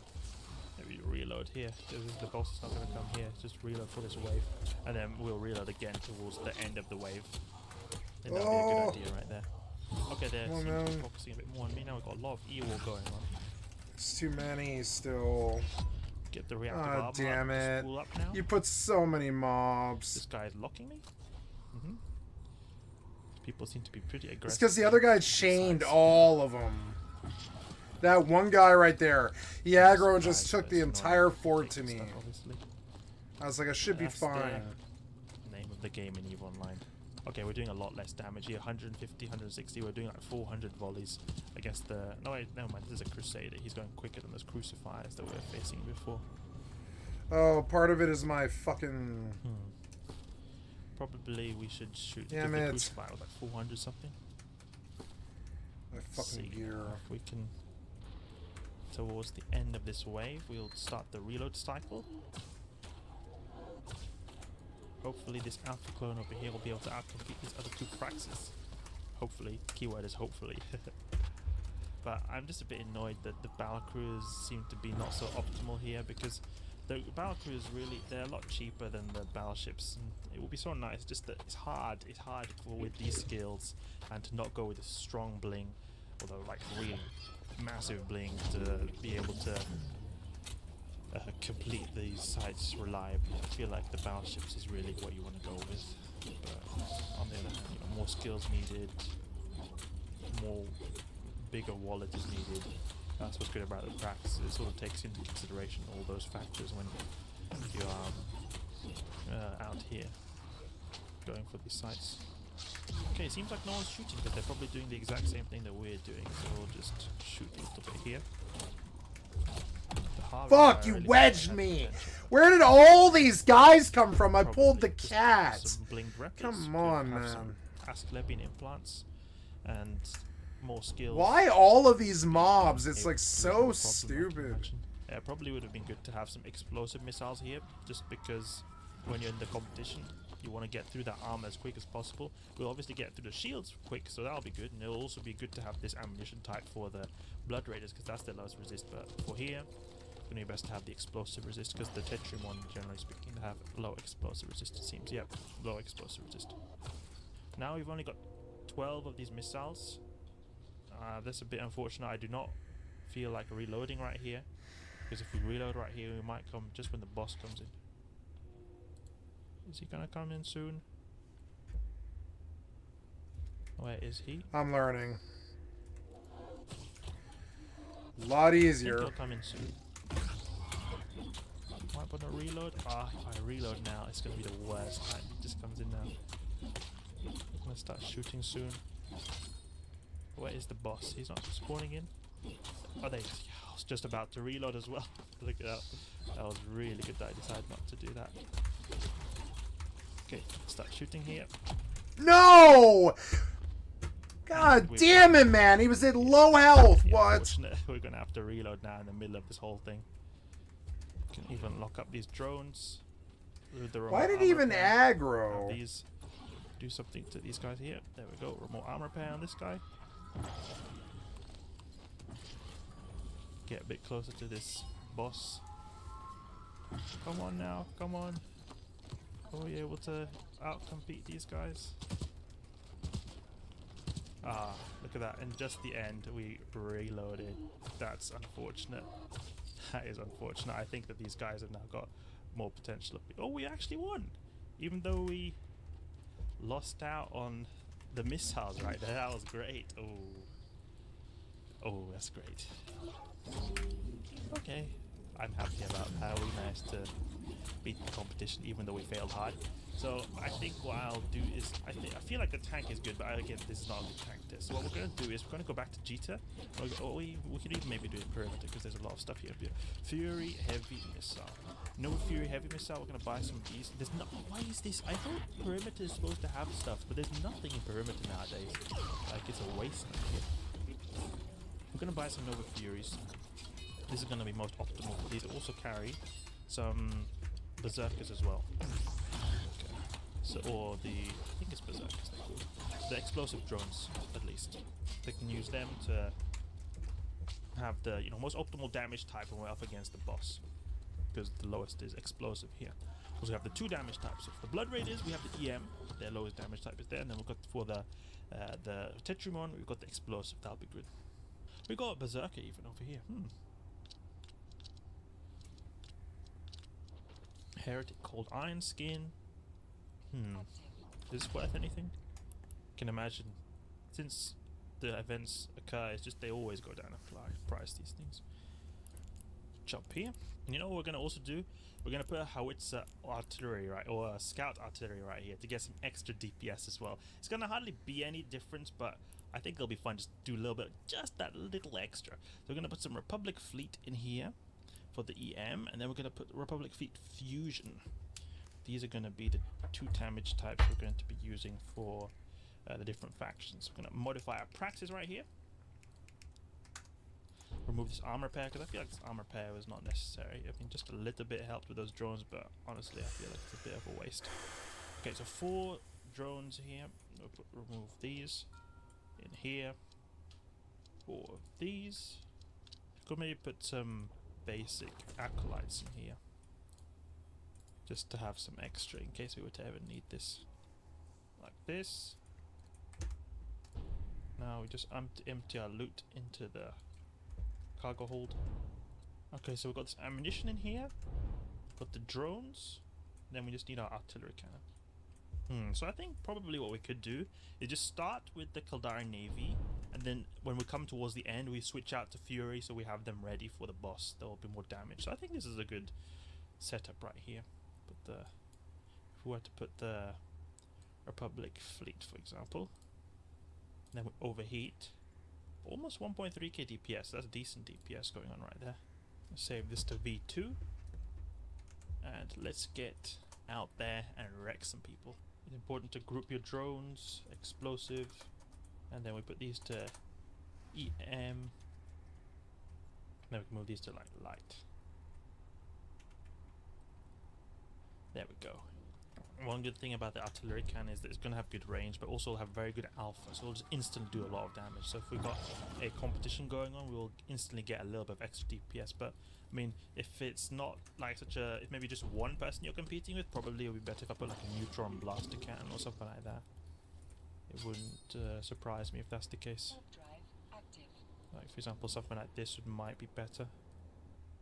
Like something like this would probably be better because you get more DPS, but I think the alpha would be nice, and also the ability to choose the optimal damage type as well. Ikinuchi? It's not the Ichinumi, yeah. It sounds like Ikuchi, but it looks a little. The word looks a little bit like Ikuchi, but the name is a bit different. Ichinumi. There's not a whole lot of people here. And then in fact there's no one here, because you can see in range. Wait, never mind. Here, maybe? No, there's no one here. So this is good. We'll get a good tank test here, because there's no one here. Great. Ichinumi. Yep. So I am gonna watch a video on YouTube after I eat, or while I eat. And I gotta go get like a sandwich, and I'll be right back. I'll take a look at what we're gonna watch on YouTube. Nintendo killed the Ryujin Switch emulator. Yep, big surprise. The day before, developers are totally shameless. The P. Diddy situation got worse. We'll do all three. You, and fire off. Sup, you beautiful Thank you, Philip bastards. Welcome DeFranco, back for to the the Philip excellent DeFranco Show. content You for my dead. stream. I've liked and subbed to your channel. I'm going to pause it while I go get a sandwich. I'll be right back. Or whatever it is I get. Sure. What do I want? A sandwich.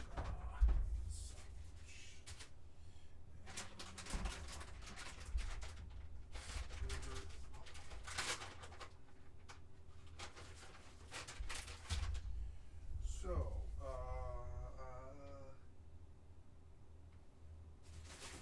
maybe these carrots, maybe it's time to eat these carrots. Okay.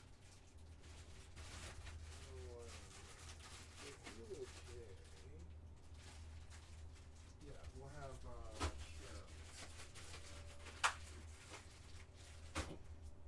Carrots.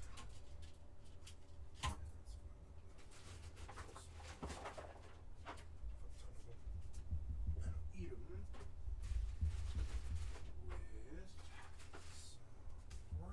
ranch. Which is here. And ranch.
dinner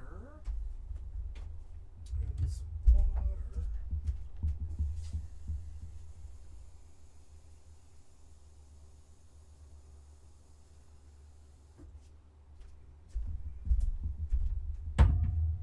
Gotta pee and then I'm gonna eat.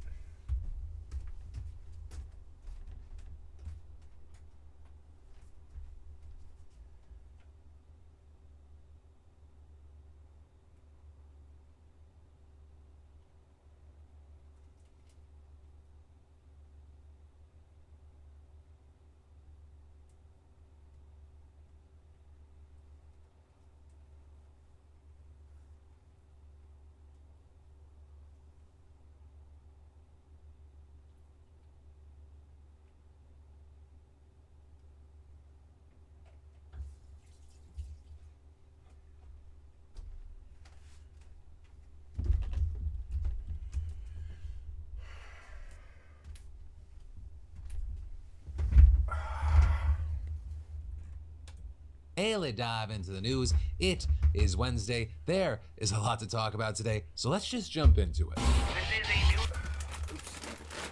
show. Sorry. P. Diddy, Sean Diddy, P. Combs, Diddler. the Diddler, whatever you want to call him. That situation around him, it has gotten so much worse. Because we are now seeing 120 people set to launch lawsuits against him alleging sexual abuse and assault. With these cases being revealed during a press conference yesterday. We will find the silent accomplices.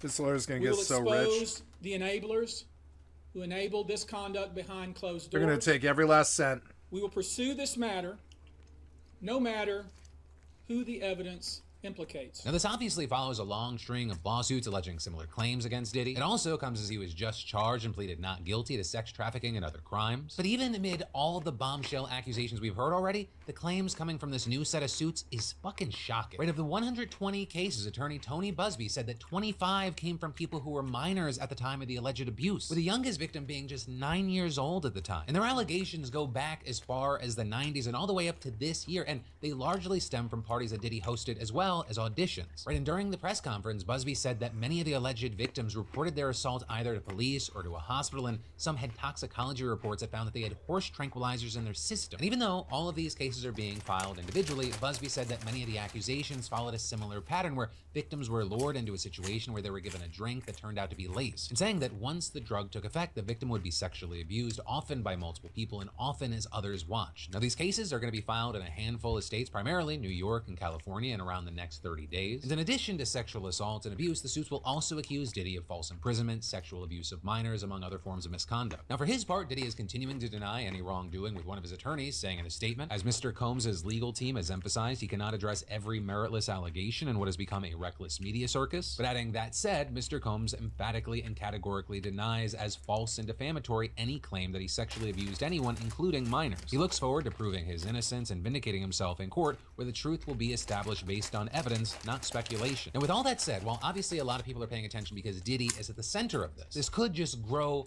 and grow, because you had Busby saying in some of the suits, other perpetrators are going to be named. And while he did not name names there, he did say that well-known people could be a part of these cases. I expect that through this process, many powerful people will be exposed.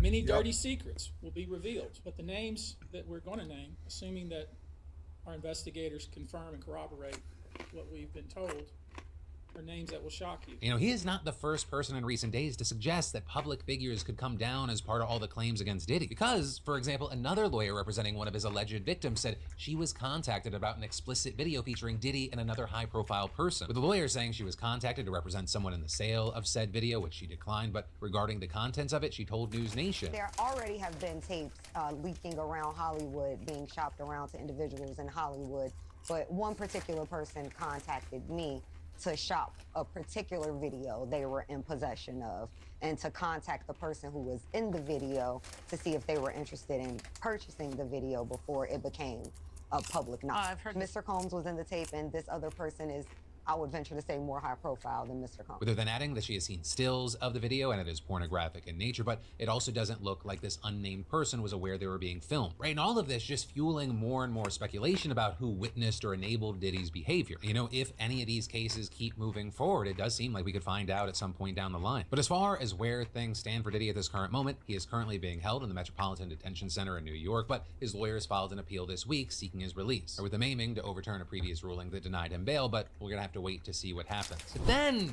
we gotta talk about last night's vice presidential debate, an event described as unusually normal, which it was in the scope of the last 8 years. Like Vance and Walz, who, by the way, fantastic makeup artists. They both had a little morning glow glam on. They were cordial and friendly with one another. They actively said they agreed with one another on certain things. They basically never attacked one another personally and barely even politically, instead reserving their shots for Trump and Harris. And I'll be honest, I was kind of shocked when I saw the post-debate polls. Because like I said yesterday, before the debate happened, like Walz has a reputation for not being a strong debater. And he was definitely a bit wobbly, faltering at times, stumbling over his words, with easily his weakest moment being about him responding about his time in China. Because Walz has previously said that he was in Hong Kong during the Tiananmen Square protests in the spring of 1989. But recent reports have shown that he actually didn't travel there until later that summer. And so when he was asked about this discrepancy, he just gave this weird word salad. He starts talking about his experiences growing up and joining the National Guard at 17 and then saying, my first year out, I got the opportunity in the summer of '89 to travel to China.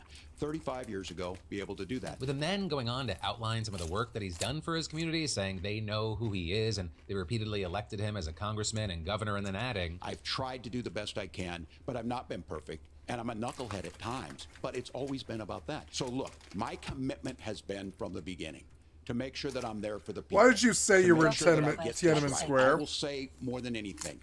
Many times I will talk a lot. I will get caught up in the rhetoric. But being there, the impact it made, the difference it made in my life, I learned a lot about China. With Walz then continuing on but a you bit lied. longer, criticizing Trump's attitudes towards China, and again, emphasizing his commitment to his community, to which one of the moderators was like, my guy, what? Can you answer the question? To which he then said, All I said on this was I got there that summer and misspoke on this. So I will just, that's what I've said.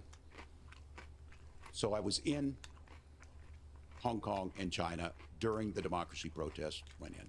And from that, I learned a lot of what needed to be in governance. Right, and for the most part, Walz's fumbles were especially notable because they came in such sharp contrast to Vance. Right, he's a lawyer by trade. He came off as very smooth, articulate, and prepared. But this, as you had critics saying, while his debating may have seemed strong and polished on the surface level, if you dug even a fraction of an inch deeper, his performance was very dishonest. Or with many critics accusing Vance of trying to remake himself as this even-keeled, moderate Republican. Others also noting that throughout the debate, Vance made numerous false and misleading claims about a wide range of issues, including the environment, inflation, and immigration, among other topics. With him seemingly using both tactics when talking about abortion, trying to paint himself as someone who has moderate and flexible views, and then falsely claiming he didn't vocalize certain hardline views in the past. In the past, you have supported a federal ban on abortion after 15 weeks.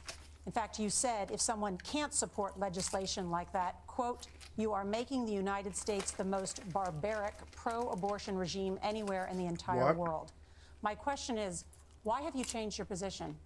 Well, Nora, first of all, I never supported a national ban. I did when I was running for Senate in 2022 talk about setting some minimum national standard. For example, we have a partial birth abortion ban in place in this country at the federal level. That exact same 15-week federal ban on abortions that the moderator is referencing there, he supported it. And while that isn't a total ban on abortion, it would overturn the laws of many liberal states that allow for longer periods. And in addition to that, as recently as 2022, this man said, quote, I certainly would like abortion to be illegal nationally. He has also voiced support for national bans to stop women from traveling across state lines to get abortions, as well as banning the mailing of abortion-related materials. You know, that was just one of the He's a fascist. made. With, in fact, his continued false claims, even forcing the moderators to make clarifications more than once, even though CBS, which hosted the debate, said that its moderators would not be aggressively fact-checking the candidates. Though, I will say a big thing there is that the network did say beforehand that it reserved the right to fact-check seriously false statements. And so that's exactly what ended up happening when the debate turned to Haitian migrants in Springfield, Ohio, which, of course, as we've talked about in the show, Vance has been spreading lies about about for weeks now. Just to clarify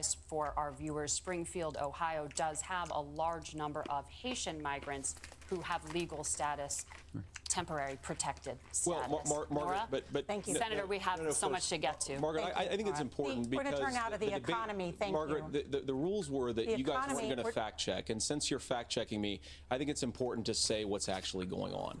So there's an application called the CBP One app, where you can go on as an illegal migrant, apply for asylum or apply for parole, and be granted legal status at the wave of a Kamala Harris open border wand. That is not a person coming in, applying for a green card and waiting for 10 years. That Thank is you, the Senator. facilitation of illegal immigration, Margaret, by Thank our you, own Senator, for leadership. describing the legal And process. Kamala- We and have Kamala so much Harris to get opened up to, that Senator. pathway. Those We have laws so have been on much. the books since 1990. Thank you, gentlemen. The we CBP want to One have, app has not been on the books since 1990. It's something that Kamala Harris created, Margaret. gentlemen, the audience can't hear you because your mics are cut. We have so much we want to get to. Thank you for explaining the legal process. Now here, just to be very clear, basically everything he said there is wrong. Right? Even his claim that CBS had told both candidates that it would totally avoid fact-checking. They just that is cut wrong. his right? The other mic. thing that he's talking about there is CBP One, which is an app that was actually launched under Trump but expanded under Biden. And while Vance is correct that the app is used by migrants to start the parole process and schedule appointments, Haitians arrive in America through the TPS program, which is a totally separate thing. Also, the U.S. has a separate humanitarian parole program for citizens of Haiti and 3 other countries that doesn't involve the app. But that also wasn't the only time CBS had to issue a clarification to something Vance said. Also, just like with Trump in the last presidential debate, Vance also failed to answer many of the questions asked of him, even after being pressed by the moderators. This including during a discussion on climate change, where the moderators noted that Trump has called climate change a hoax and asked if Vance agreed, with Vance refusing to answer the question directly, prompting this response from moderator Norah O'Donnell. The overwhelming consensus among scientists is that the Earth's climate is warming at an unprecedented rate. But arguably the most significant moment of the whole night, and I think it's part of the reason the post-debate polling was so close, with it being Walz's best moment, and that is when Vance refused to say whether or not Trump won the 2020 election. But he kept dodging it, trying to deflect it into some social media censorship thing, claiming that that is actually the single biggest threat to democracy. But I mean, that moment was so bad for Vance, the Harris-Walz campaign turned it into an ad already. It's really rich for Democratic leaders to say that Donald Trump is a unique threat to democracy when he peacefully gave over power. He is still saying he didn't lose the election. I would just ask that. Did he lose the 2020 election? Tim, I'm focused on the future. That is a damning non-answer.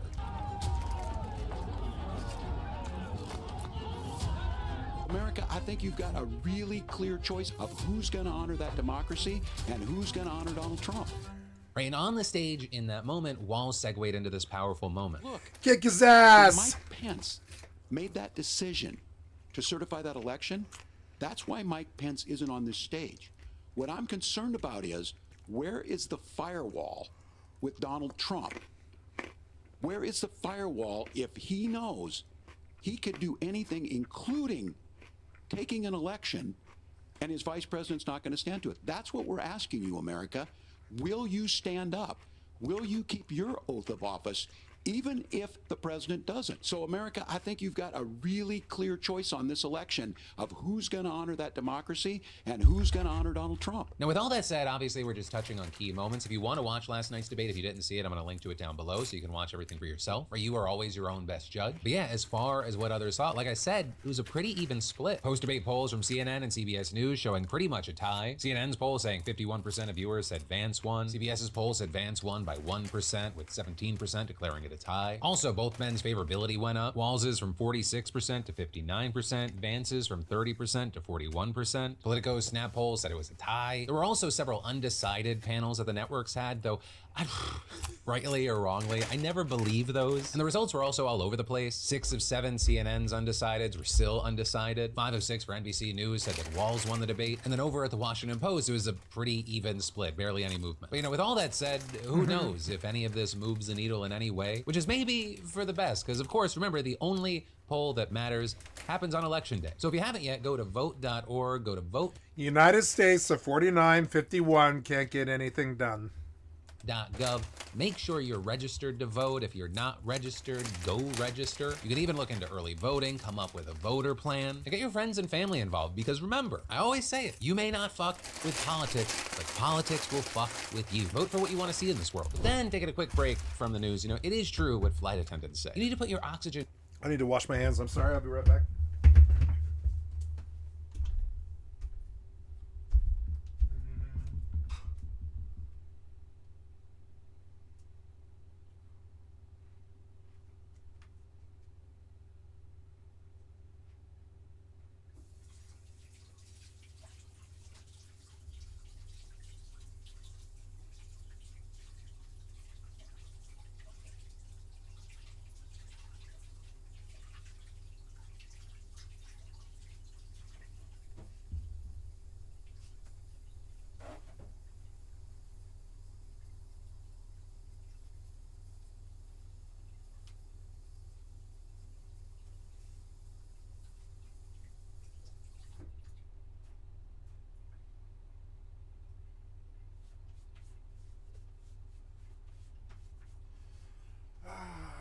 Very good. Yes. What's one bite of yogurt as my lunch was rich, but I do want a bite.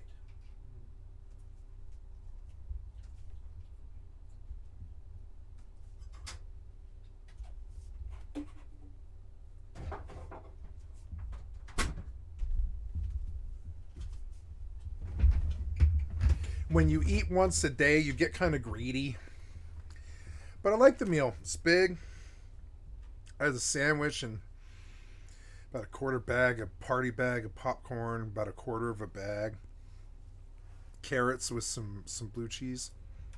Mask on first So good. in order to be there for others, and finding the right doctor that you actually want to see is all part of this idea. And personally, I constantly find success using our sponsor of the PDS, ZocDoc, and truly I recommend this service. Right, with ZocDoc, you can find and book doctors, from family doctors to specialists who make you feel comfortable, listen to you, and prioritize your health. And a big one, you know before you book if they take your insurance. Search by location, availability, and insurance, and there's no compromise here because they've got more options than you know. Plus, ZocDoc is a free app and website where you can search and compare high-quality in-network doctors, choose the right one for your needs, and click to instantly book an appointment. I mean, we're talking about in-network appointments with more than 100,000 healthcare providers across every specialty, from mental health to dental health, eye care to skin care, and much more. And ZocDoc appointments happen fast, typically within just 24 to 72 hours of booking. You can even score same-day appointments. So go to ZocDoc.com/Phil and download the ZocDoc app for free. Then find and book a top-rated doctor today. That's ZocDoc.com/Phil. That's ZocDoc.com/Phil. And then it feels like ever since January 6th, when, you know, that fun-loving group of people took a non-violent, unscheduled tour of the Capitol. An unscheduled American tour. politics have seemingly become more violent. And according to newly unveiled charges from the DOJ, William Robert Braddock III was just leaning right into it. See, back in 2021, Braddock was running against now Representative Anna Paulina Luna in a Florida primary, and he wanted to make sure that he'd win by threatening to, quote, call up my Russian-Ukrainian hit squad to kill her. And that is actually just one of the threats that he made against her. In June of that year, Braddock had a phone call with Aaron This is a Olszewski, fellow an acquaintance American. of What? Luna's, that secretly recorded the call. And during that call, Braddock was concerned about an upcoming poll, and he threatened that if he wasn't ahead, he'd need to sacrifice Luna. And that wasn't some weird metaphor either, right? He wasn't saying, I'm gonna throw her under the bus. According to court documents, Braddock then allegedly said, I will be the next congressman for this district. Period. End of discussion. I really don't want to have to end anybody's life for the good of the people of the United States of America, because it'll break my heart. But if it needs to be done, it needs to be done. With him then advising this acquaintance to stay away from Luna or she might get caught in the crossfire, saying that she shouldn't be on the wrong side of supporting Luna, because if you're near her when time comes, I just don't want that to happen to you. You've got kids, so don't be associated with Luna under any circumstances, please. With him then apparently making similar threats to many people who knew Luna, to the point that she was getting texts from multiple people warning her about how unhinged Braddock was. And so understandably, Luna sought a restraining order against Braddock back in September of 2021. But despite knowing at the time some of these details, a judge ultimately dismissed the case after a 3-month temporary.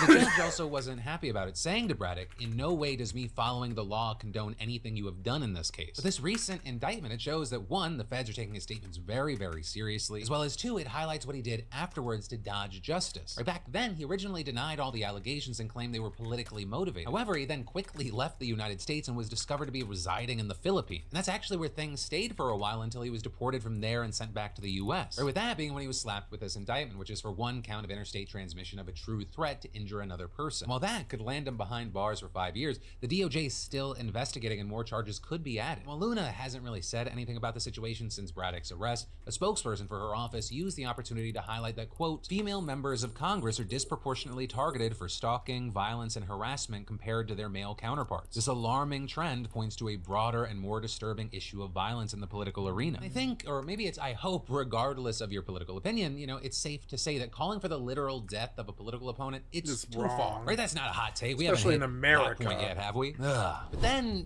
with everything that happened yesterday between Israel, Lebanon, and Iran, it won't come as a surprise that there are updates. Right? I mean, first off, we had a cliffhanger about just how much damage this massive Iranian missile attack did. And there, as it turns out, it doesn't look like Tel Aviv itself was actually the target, despite footage making it look like that. Instead, it was army bases very close to Tel Aviv that were hit. Now, considering the nature of the target, Israel isn't giving too many details, but they did emphasize that no civilians, soldiers, or planes were damaged by the approximately 180 missiles Iran sent. With it also being said that the damage wasn't enough to actually stop any operations. With Israel also making it very clear that it still has the capabilities to strike back at Iran, saying it won't be immediate, but it promised that it would retaliate. Now there, it's believed that the obvious targets would be Iran's nuclear program, but when asked, President Biden said he opposes Israeli strikes on those sites, instead saying that the US would talk with Israel about how to best respond to Iran. Also at the same time, G7 countries are discussing sanctions against Iran for its attack on Israel. And all of this is, one thing that many fear is that strikes between Iran and Israel would force the US to be involved. However, we actually already kind of are, because during yesterday's attack, US destroyers in the Eastern Mediterranean apparently helped intercept Iranian missiles. Although obviously helping a country defend itself from being bombed is without a doubt very different from bombing someone else. But then, slightly shifting gears, we're getting many more reports now within Lebanon that Israeli troops are actually engaging in combat with Hezbollah forces, with that reportedly already leading to 8 Israeli soldiers being killed and an unknown number of Hezbollah fighters being killed. Although Lebanese news did say that 6 people were killed during an Israeli attack on a town, while 3 others died in an airstrike elsewhere, including paramedics. Then another update was the drama with the UN, with Israel very mad about the tweet General Secretary Antonio Guterres made in response to the war in Lebanon and Iran's missile strike, because when Israeli troops entered Lebanon, he wrote, "I am extremely concerned with the escalation of the conflict in Lebanon and appeal for an immediate ceasefire. An all-out war must be avoided in Lebanon at all costs, and the sovereignty and territorial integrity of Lebanon must be respected." And then, following Iran's massive missile attack, he followed,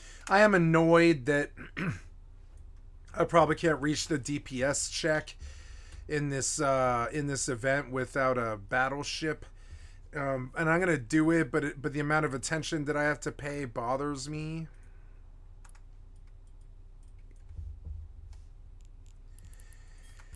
And I don't know about the risk involved with how much attention I have to pay. We'll see.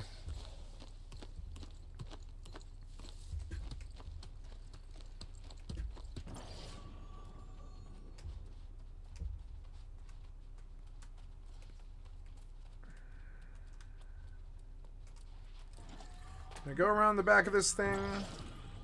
Yeah. There's the best entry with the least amount of fighting.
Followed that up with, I condemn the broadening of the Middle East conflict with escalation after escalation. This must stop. We absolutely need a ceasefire. Right? And the lack of specifically condemning Iran's attack on Israel led to Foreign Minister Katz declaring that Guterres was persona non grata, right? Meaning that he was flat out banned from ever coming to Israel, although it's unclear if he ever intended to. Though Katz went on to write, anyone who cannot unequivocally condemn Iran's heinous attack on Israel, as almost every country in the world has done, does not deserve to step foot on Israeli soil. This is a Secretary General who has yet to denounce the massacre and sexual atrocities committed by Hamas murderers on October 7th, nor has he led any efforts to declare them a terrorist organization, with him then closing by claiming that if Guterres continues to avoid condemning the actions of Hamas, Hezbollah, Iran, etc., it will be remembered as a stain on the UN's history. But I think Katz forgot that Guterres has condemned Hamas and Iran's actions. Right, just after October 7th, he demanded that all the hostages be released and was outraged by the violence Hamas carried out. And after each of Iran's attacks on Israel, he spoke out, even saying yesterday, as I did in relation to the Iranian attack in April, and as should have been obvious yesterday in the context of the condemnation I expressed,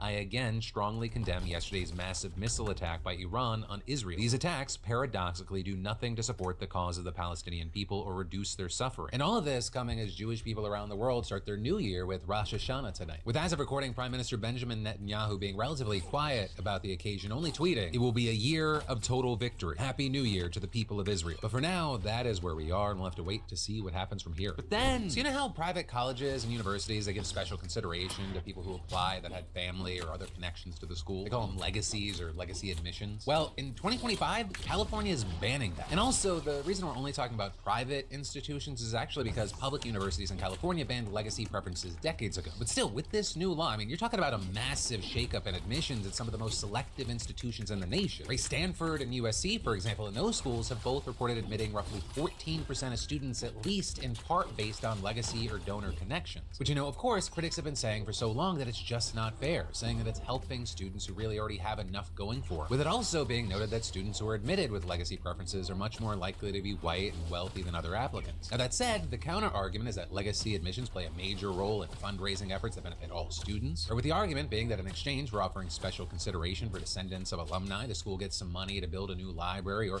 subsidize tuition for less well-off students. Though notably, there are schools like Johns Hopkins University have started phasing out legacy preferences on their own, with the school's current president telling the Times that it's given them, quote, more space and opportunity to recruit a broader array of talented students. And so with that, the percentage of first-generation or limited income students rose from around 16% to almost 31%. And then also, besides individual schools, there's a trend of states tackling this issue as well. But I mean, just this year, Illinois and Virginia banned legacy preferences at public universities and colleges. And in Maryland, they actually banned legacy preferences at all universities. And in fact, all of this may have something to do with the Supreme Court's decision striking down affirmative action, because that got everyone taking a closer look at the process in the case. However you feel about it, it actually shed a light on the extent to which legacy status has played a role in admissions at elite universities. And in fact, the guy that wrote the California bill, he attributed it getting passed to the affirmative action rule. Though notably, I mean, he's been advocating for the end of legacy admissions in the state since the 2019 scandal involving all those rich and famous people who were cheating their kids into college. But all that said, right, in any case, it is still an uphill battle. Right, we've seen proposed bans in Minnesota, Massachusetts, New York, and Connecticut all falling apart this year after opposition from Ivy League schools and associations of colleges. But really, that's not going to stop the advocates that are pushing for them, and it's going to be very interesting to see if a state like California passing a ban like this has any effect nationwide. But then, in wild international news, I mean, we got to talk about how U.S. sanctions may actually be a part of the reason that an award-winning journalist was just arrested in Cambodia. And so I want you to meet Mek Dara. He's most well known for reporting on human trafficking and online scam operations. And if you haven't heard, many of these scammers, they're often victims themselves. Or we're often talking about people who are tricked into signing up for what they think are legitimate jobs, but then they find themselves in tightly guarded compounds being forced to work. And with that, the State Department actually recognized Mek for his work last year, with Secretary of State Tony Blinken even presenting the award to him. And since then, he has not slowed down, with him very notably documenting links between scam center trafficking and one of the richest men in Cambodia, who also happens to be a senator and personal advisor to the Prime Minister, which is why it seemed like no coincidence when last month the US actually issued sanctions against this guy for, quote, serious human rights abuse related to the treatment of trafficked workers subjected to forced labor in online scam centers. And a key thing here, Jake Sims, who's a founding partner in a global coalition fighting organized cybercrime in Southeast Asia, he says that the sanctions were the most meaningful policy action taken by any government since the global scamming phenomenon started several years ago. But the thing is, while that seems like a good thing, it also pissed off some of the most powerful people in Cambodia. And Mek,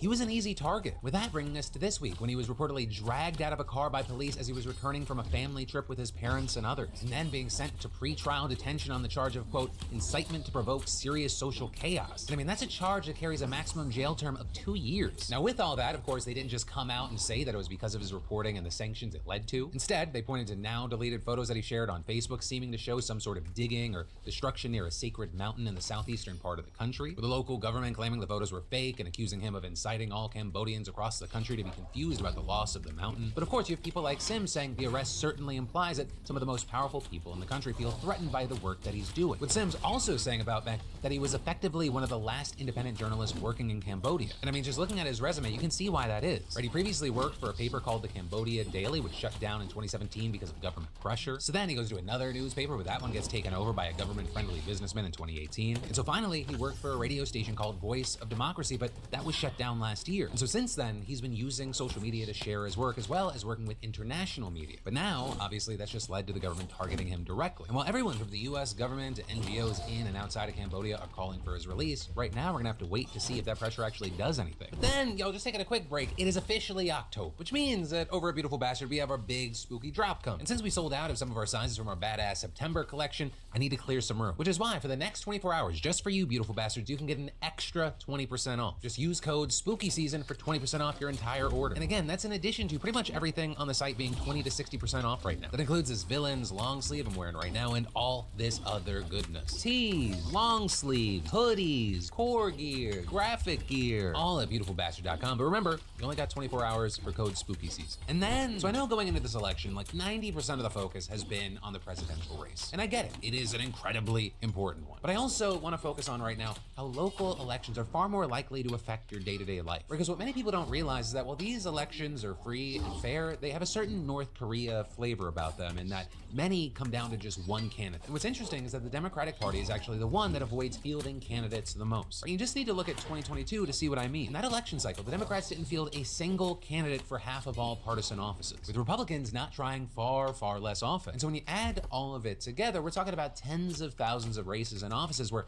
voters had just a single choice, which can feel undemocratic. Though the number might actually be bigger, because the reality is that there's no single database that contains every possible local election. We just know what multiple studies have come to. And that's also backed up by Ballotpedia, which states that on average, 58% of every election it follows has just a single candidate. And that's the average, right? As of August 2024, the year-to-date number is actually far worse, with 75% of all races being uncontested. And there, having less competition at the ballot box, it can affect voters more than they realize. Right? It's often not just, oh, we don't have a choice and there's some abstract idealization about what a democracy means. But candidates who don't run against opposition are far less likely to actually be involved in their offices. Or they cast fewer votes and introduce less legislation because the only real recourse voters have against them at the ballot box, it doesn't actually work. And then on top of that, single choice elections, it represses voter turnout, right? Because for many, it feels like, oh, well, my vote's not gonna make a difference. There's literally one fucking option. But the reality is that ballots often have far more things on them than just a single big name office. Though also, to be clear, this is an issue that does affect major offices. Like here in Georgia, for example, 3 out of 4 of the state's Supreme Court justices being voted in are running uncontested. And this is there's often other smaller offices and initiatives on the ballots where their votes do matter. And so one of the questions with this is, well, why does it happen? Here, there are a few reasons ranging from partisan gerrymandering to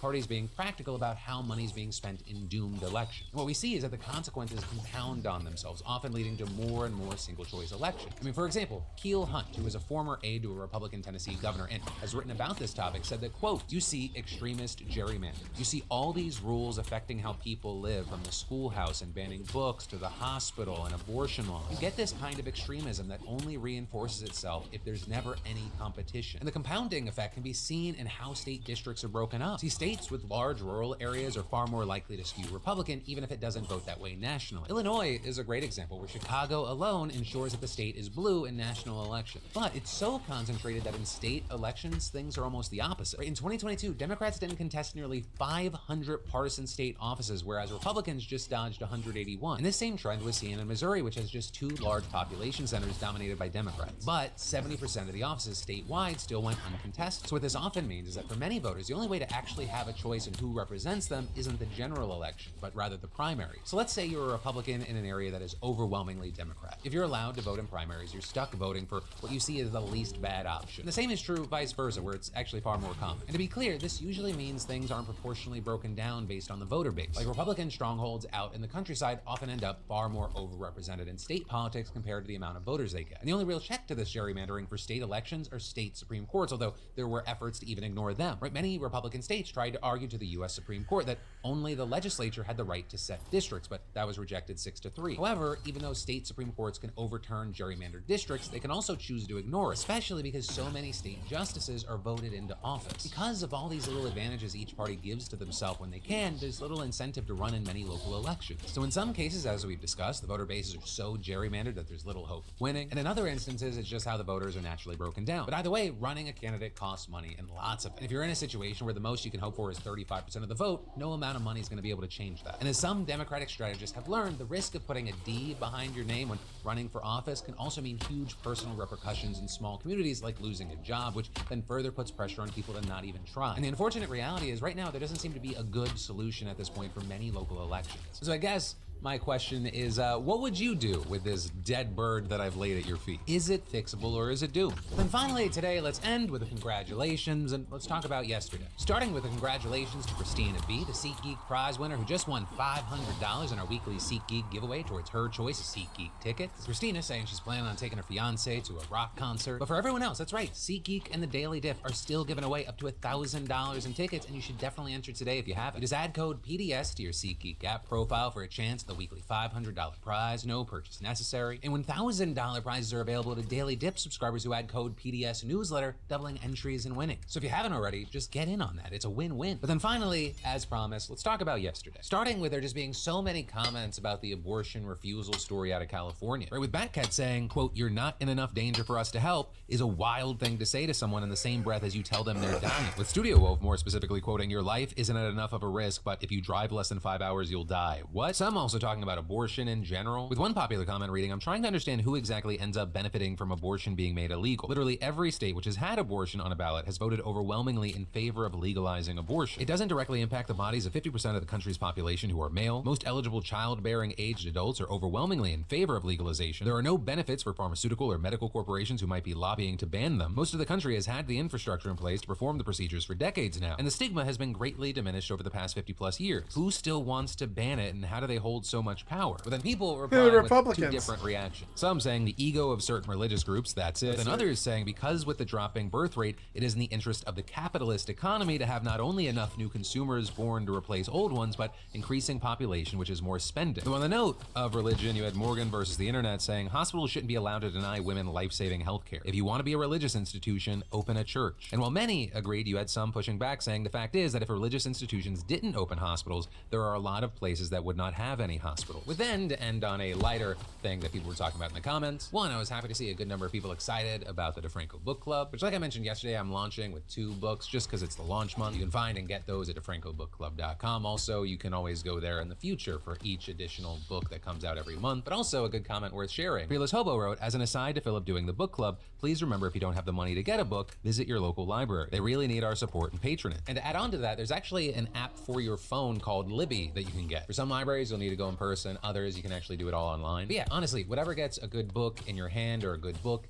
in your ears, I think that's a win. It's just good in general, and honestly, I think we all need an escape now and then. But that's the end of today's show. Thank you so much for watching. For more news that YouTube thinks you're interested in, you can click or tap right here. Also, if you want to get a fantastic deal on one of the best shirts you'll ever wear in your entire life, you can click right here, get something over at beautifulbastard.com. It also helps support the show. Thanks again. I love yo faces, and I'll see you right back here tomorrow. Okay, what up, friendos? I figured I'd just record this to, you know, update people if they've not been following along with the fantastic saga. The return of the day before scammers, you know, are after scammers because they didn't take any money, not from the public anyway. There's, I guess, speculation that the real scam happened with investors and things like that and companies like Nvidia.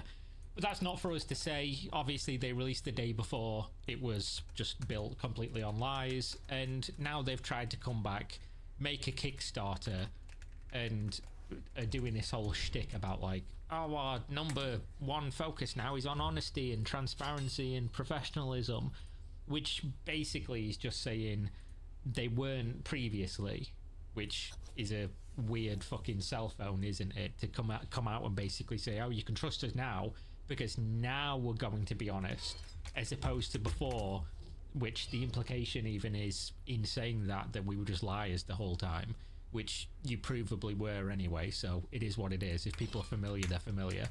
And obviously they've posted a Kickstarter saying that if people pledge, you know, $15,000, I think it is US, but I think they're using Singaporean dollars, so works out at like 20,000 Singaporean dollars. Because obviously Russian company, they're not operating in Russia because, well, you know, there's problems with that. Then they're going to come back, and they're going to come back with this game called Escape Factory, which is basically like $200 worth of assets in a little game, which is fine, I guess. But, you know, why would anybody fund this? If this was just on Kickstarter, maybe people would fund it. But with the history of your company and everything, it just makes no sense. Nobody's going to do it. And obviously raises questions. Why are you doing this instead of just posting an early access game on Steam, selling what you already have, and then, you know, succeeding based off your own merit?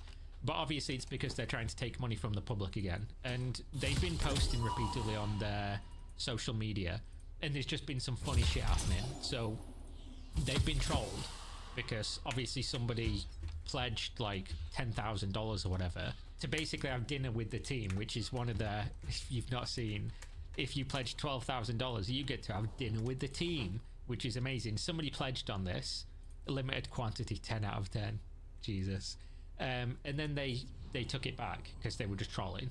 Because obviously how Kickstarter works is you pledge, the money is never taken out of your account until the actual Kickstarter finishes, because they run on all or nothing campaigns. So basically if it doesn't reach the goal, then no one's pledges get taken. They all just basically vanish. No money actually exchanges hands until the end of the pledge, until the end of the project reaches the funding goal, which has always been kind of like a weird thing anyway, because it essentially incentivizes people that are running Kickstarters to lower the price cap to what they don't need, like an amount that would be insufficient, just to make sure they secure some funding, which obviously then raises issues like, well, if you say you need 15k but you actually need 20, and then you get funded the 15, you can't finish the thing, and then you essentially have lied and stolen people's money. But that's an aside. That's just one of the big issues with Kickstarter in general. But basically, obviously, somebody trolled them here. He said, this game is going to be so great. It just dropped 12 bans for this gem. Can't wait for my dinner with the unpaid volunteers. Fantastic 2.0. Subscribe to @Lurt Group, by the way, giving himself a shout out. And then the fantastic people posted saying, some of you may have noticed a recent decrease in our Kickstarter total. In line with our commitment to honesty and transparency, we want to clarify the situation. It's all public info. You can fucking see it on Kick. You can literally see the funding's gone down, so it's not really something you need to be honest about. It's come to our attention that large donation was made as part of a troll attempt. For the safety of our project and its future, we made the decision to refund this donation. While this presents a challenge, it's just a small bump in the road. You made no decision at all, because that money would never have taken out anyway. That they would have never left that pledge up for the entire time. And even if it did, if the program closed with like a success, they'd have cancelled it, and then you wouldn't have got the funding in the first place. So the idea that you've made the solid decision to refund this is just like, it doesn't matter. You wouldn't have got the money anyway. While this presents a challenge, it's just a small bump in the road. We remain undeterred and focused on our goal. This will not stop us from moving forward. We want to extend our heartfelt thanks to everyone who supported us thus far. Your contributions mean the world to us, and remain hopeful for a successful return as soon as possible. The fantastic team. Now, obviously, they can't return, can they? Because, one sec, let me just move on RuneScape so I don't get logged out. Because I just blew 10 grand like it was nothing. For this money. They need this money, or they've essentially said, if we don't get this, we just don't come back. Which is, that's not a good selling point, because most people don't want you to come back. But funnily enough, they're just talking fucking shite on their Twitter page, because obviously Sid Alpha's here asking them questions like, you know, have you obtained the licenses for everything? The music in your trailer is Lost in Agadir by Ava Lowe. This music's available via Epidemic Sound. However, usage of music in the manner in which you are using requires a commercial license. In the interest of transparency, you now state you espouse. Can you confirm? Basically saying you've used this music in your trailer. Do you have a license to do so? And they respond saying all the music in the game is made by our composer. Trailer is not a game, by the way, which doesn't address anything he just said to you. It's just like, you can be charitable here and say there's like a communication barrier. Not our problem, by the way. Like, it is what it is. If there is a communication issue and a translation barrier and whatever else, like, that doesn't change the fact that what you're saying is incorrect. It just means there's an excuse for it. But basically, what Sid's saying here is if you have music in a commercial product and you don't have a license for it, which a trailer still is, by the way, it's marketing for the game, then that's an issue, isn't it? Especially if you're saying like, oh yeah, we're being honest and everything, and then you're asked about it and your response is all the music in the game is made by a composer. Wasn't asked that in the first place. Trailer is not a game, by the way, which, yeah, we're aware of that, but that wasn't what was asked of you. And then obviously people replying to this saying, obviously a trailer is still a commercial product, you still need a license for this music if you're going to use it. But this just goes back to what Fantastic were doing originally, which they never owned up to. They've still never owned up to the fact that there was a bunch of things in the marketing and in the game for the day before that was just straight one-to-one lifted from other companies, like the Division artwork, Call of Duty trailers, things like that, the Last of Us logo. Like, they basically just took other people's stuff, changed it either in very minor ways or almost not at all, and then just ignored the fact when people were like, that's somebody else's stuff. Whether you actually used the asset or just remade it exactly is beside the point. Even if it's not like legally actionable in any way, it obviously isn't a good look, is it? It looks like you're massively fucking incompetent or malicious, and it doesn't matter which one it is, because both are as bad as each other as a customer, as a consumer, somebody who's going to use the product. And then obviously people have been asking, you know, I love this comment, they pinned this, by the way. That's the pathetic level they're on. They've pinned either a complete troll or somebody who's just mentally very unwell, because he says, I just bought 32 limited collection hoodies from Fantastic and a couple tees and hats. I believe in second chances. Lies. At Fantastic HQ, which they've pinned on. This is their pinned tweet. How pathetic, how down do you have to be for this to be what you're pinning on your official company Twitter account? How the mighty have fallen. And then somebody says, why did you ban me for no reason? Is that your maturity? And they just say, you can explain the situation, write us, support at Fantastic, which is just fantastic in and of itself. And then obviously there's just this. Every single thing that this company says or does is just, it's just fuel for people like me to just pick apart and laugh at and just question, what the fuck are you actually doing? Because just read this. To everyone who tells us to bring back hashtag prop night and hashtag the day before, now is the time to support us. Join our Discord. If you read English at even a childlike level, which luckily I do, this reads saying, oh, you're telling us to bring back these two games, which we've categorically said we cannot do because we don't own them anymore, despite making them, which is a weird thing we've not even fucking explained at all.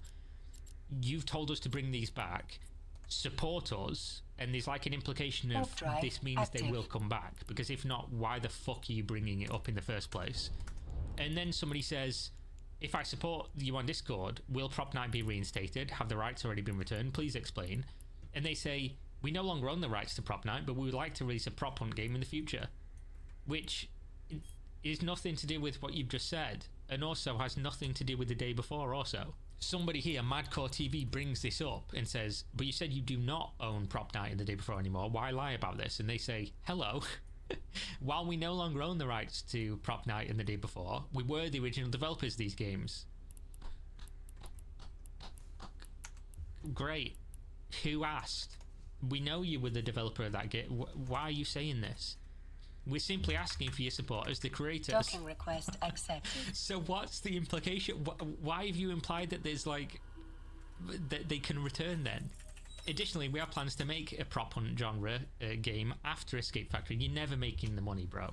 You're never doing it. I don't play the lottery and I've got more chance of winning than you have of succeeding a Kickstarter at this stage. And then they get community noted again.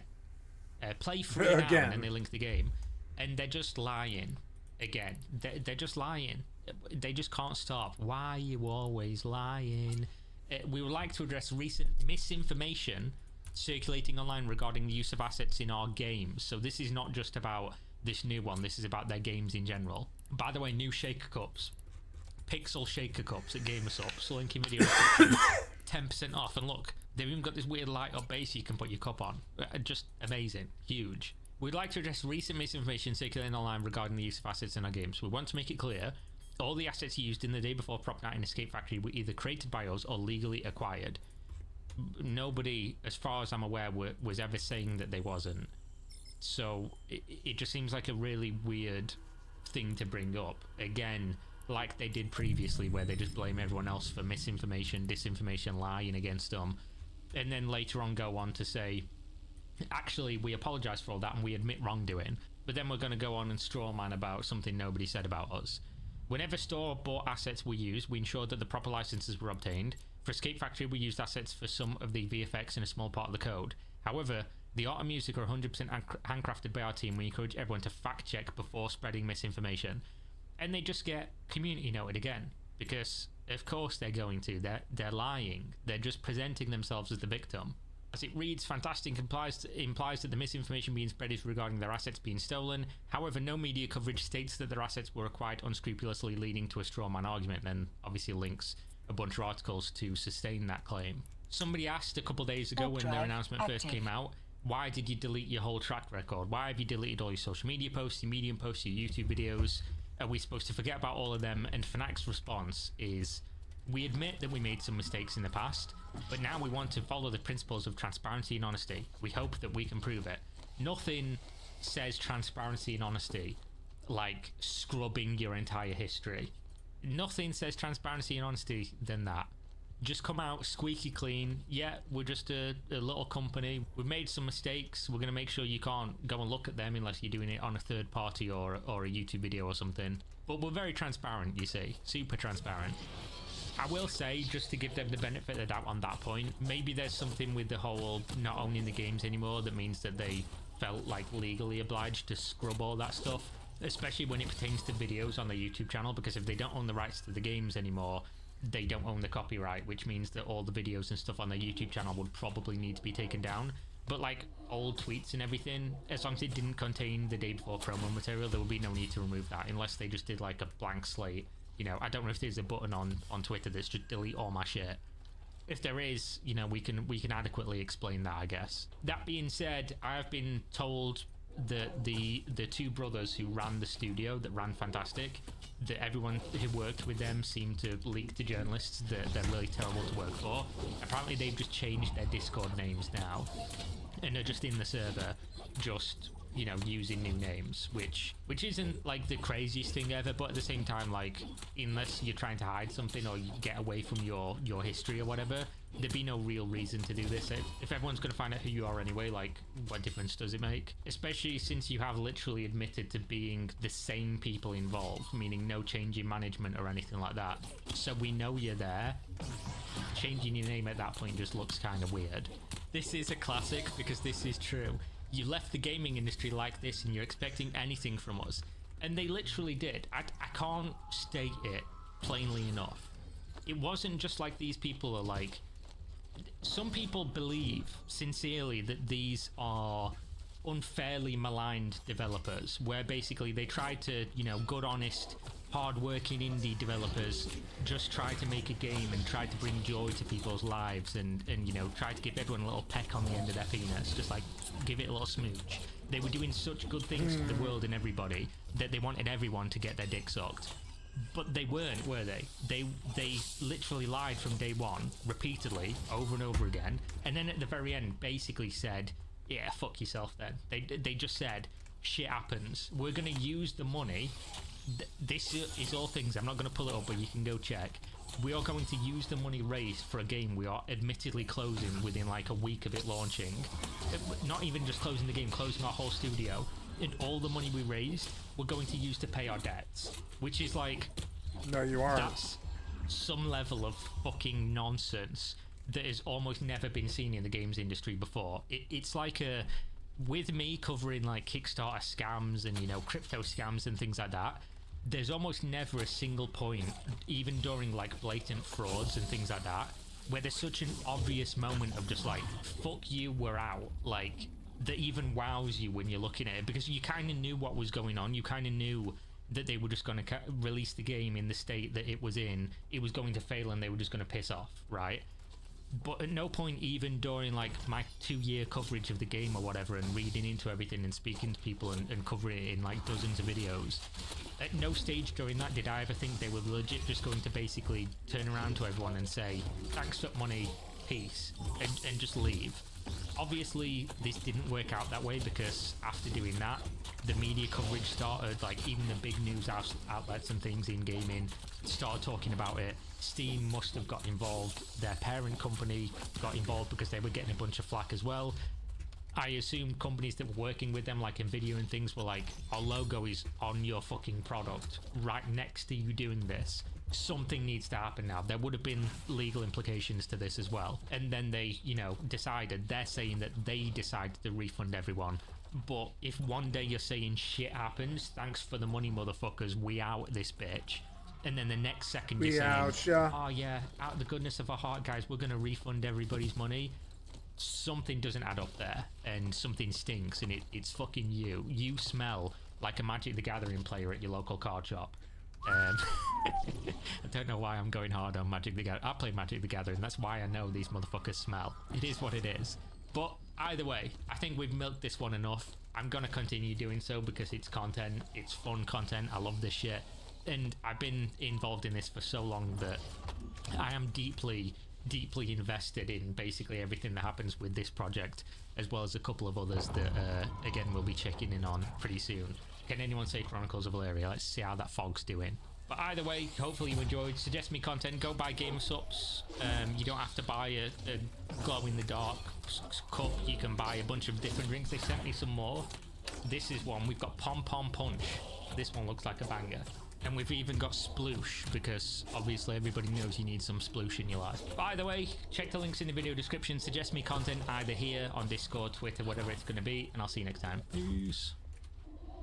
Hello guys and gals, me Mudahar, and yesterday there was something that dropped that obviously you know that my channel was going to be talking about. Now I love things like emulation, and in the last couple of years I made plenty of videos talking about how much I love emulation, how it's basically been the one thing that I really do, where most of my gaming nowadays is, right? I play a lot of older stuff, and I just usually emulate PS2 games, PS3 games, Nintendo games on my system, and that's pretty much been most of my gaming. I enjoy it, I love it, it's awesome. What if I told you today that Nintendo, of all companies, decided to take down this Ryujinx emulator? So this has been a pretty wild story, but Nintendo's I have that been doing emulator. a lot of evil things for now, ladies and gentlemen. To start off with and ripping the band-aid, let's talk about what actually got taken down. According to the Ryujinx emulation scene, yesterday GDK-chan was contacted by Nintendo and offered an agreement to stop working on the project, remove the organization and all related assets he's in control of. While awaiting confirmation on whether he would take the agreement, the organization has been removed. So I think it's safe to say what the outcome is. Rather than leave you with only panic and speculation, I decided to write this short message to give some closure. These words are my own. I do not want to speak for anyone else here, so just remember that while reading. Thank you to everyone who has contributed code, documentation, or issue reports to the project. So again, to give an idea, Ryujinx emulator is one of the big Nintendo Switch emulators, and it was the last surviving one out there. For anybody that doesn't remember, a few months ago, Nintendo literally took down Yuzu the game emulator, right? In what they basically consider to be a facilitating piracy sort of measure, right? Like, obviously they linked a lot of illegal downloads to Tears of the Kingdom, and a lot of people playing that same game in their emulator, and basically cast a bad smear campaign against, I would say, almost all emulation fronts. Now, we've talked about emulators and legality before, and I want to just preface this by repeating again, emulators are not illegal. In fact, this has been a done and dusted case that's been settled back in the 90s, before the early 2000s, if not the early 2000s, by companies like Sony versus Bleen, and plenty of other landmark cases that have basically made it so that people can make emulators and distribute them around pretty freely. And that's why for the last couple decades, a lot of popular emulators have existed for major systems that probably would have been taken down if there wasn't fucking legal precedent protecting them, okay? Big emulation projects like PCSX2, which by far is one of the best ways to play old school PlayStation 2 games. Better than the official emulators Nintendo provides, okay? When it comes to old Nintendo games on the Super Nintendo, on the N64, on the Nintendo GameCube, on the Wii, on the Switch, there's an emulator for nearly every single system out there in Nintendo's camp, and it plays games as good as real hardware and allows you to get better performance, better resolutions, having a better time, okay? Most of my Nintendo experiences have been fucking done through emulators. And I think a lot of people that I know on the internet and I talk to have also emulated a lot of Nintendo games. So Ryujinx was the last basic emulator project out of it, and it got effectively I guess you could say bullied and shut down. So the people behind it basically reached some back alley agreement with Nintendo and effectively just removed the game, unalived it at this point. So of course they end up showing the Switch versions and iOS versions of these emulators as well, which it seems incredibly promising how they actually were running these things on literal mobile hardware as well. To show you just one little aspect here, the Apple A17 Pro, with its own issues, the fact that they couldn't even reach the full compatibility, was running a game like Breath of the Wild at 23.5 frames per second, which is pretty impressive for a mobile device. So regardless of what actually happened, the headline here is Nintendo literally got into their legal camps and decided to shut down the last largest emulation project for the Nintendo Switch. A system that, by the way, is already effectively on its fucking way out, okay? Apparently there's a Switch 2 that's supposed to be coming out, which is whenever that is. But Nintendo decides to shut down an emulator towards the tail end of their lifespan, okay? So yeah, that's effectively the story right there. Now if you go to Ryujinx's website, and if you literally try to download this right now, you'll notice that the website doesn't effectively work. Their GitHub is 404'd. Now, since the drop of something like Yuzu, there's been other emulator projects that have effectively forked off of that specific branch of emulation, things like Sudachi, which, again, for anybody watching, also has been 404'd into oblivion. Nintendo is going pretty hardcore in getting rid of emulation all across the board, especially for the Nintendo Switch. Now, to give you an idea, alright, one of the explanations from Nintendo is when it comes to emulating the Nintendo Switch, it's not so much the emulator, I guess, they're against, but according to the legal petitions made, it seems that Nintendo is more so targeting the fact that in order to emulate Nintendo Switch, to gain access to firmware production key files, you need to absolutely jailbreak a Switch, in a way circumventing their copyright protection, and that, Nintendo claims, is illegal no matter what, which is obviously something that, honestly, I wish to see tested in a court of law. A lot of these emulators get away with basically spreading their files if they don't share actual proprietary code. So for instance, going back to PCSX2, if you want to play PS2 games, then you can just download the emulator right now, but you can't just slap in an ISO file and play a video game. No, you have to actually dig a BIOS file out of a compatible PlayStation 2. Now, whether that be a European PlayStation 2, a Japanese PlayStation 2, or a North American PlayStation 2, you have to source your BIOS files legally. And of course, I know, but Muda, there's plenty of people that just download these files off the internet. That is illegal. That is violating copyright protections. But I think if you can dump these files yourself, I think you should ethically be allowed to, okay? If you bought a piece of hardware, you should be allowed to at least back up files from that piece of hardware. In my personal opinion, of course. So yeah, Nintendo shuts this emulator down, and here's the reality of the situation. I think the reason Nintendo really went after Ryujinx is, if you haven't noticed recently, Nintendo released this one game known as Legend of Zelda Echoes of Wisdom, and what I'm not going to show you is any gameplay of it because Nintendo is so petty, the next topic we'll be talking about in relation, shows that Nintendo is willing to remove footage off of the internet if apparently you have been emulating and showcasing emulators and, again, Nintendo games running in said emulators. So this is, again, a Digital Foundry screenshot of Echoes of Wisdom. Now, if you look closely, this is a frame rate number of what the game is currently running at on a Switch. So 41 and 47 frames per second, respectively. This is a game that runs not so well on the actual Switch hardware itself, like an actual Switch that you can buy. It's typically a game Nintendo has left running with an unfettered frame rate, so it fluctuates between 30 and 60 frames. Now, the problem with this is if you've ever played a game that judders like this, you can actually feel this impacting your gameplay. So, the way that emulators did it, if you actually were focusing and looked at the emulation community, literally 5 days ago, people were running Echoes of Wisdom, literally on launch day, and even running leaked versions of the game before its release, at 60 frames per second, up to 4K graphics, okay? And it ran better than actual hardware. So obviously Nintendo's a little bit fucking pissed that people are running their brand new games on an emulator. But can you blame them, Nintendo? Like, at the end of the day, the Switch should have been retired fucking years ago and been replaced with better hardware so that these games that they're launching don't have to run in a compromised, way, right? Like, this is run... He's right. I'll be right back. I'm going to get some water.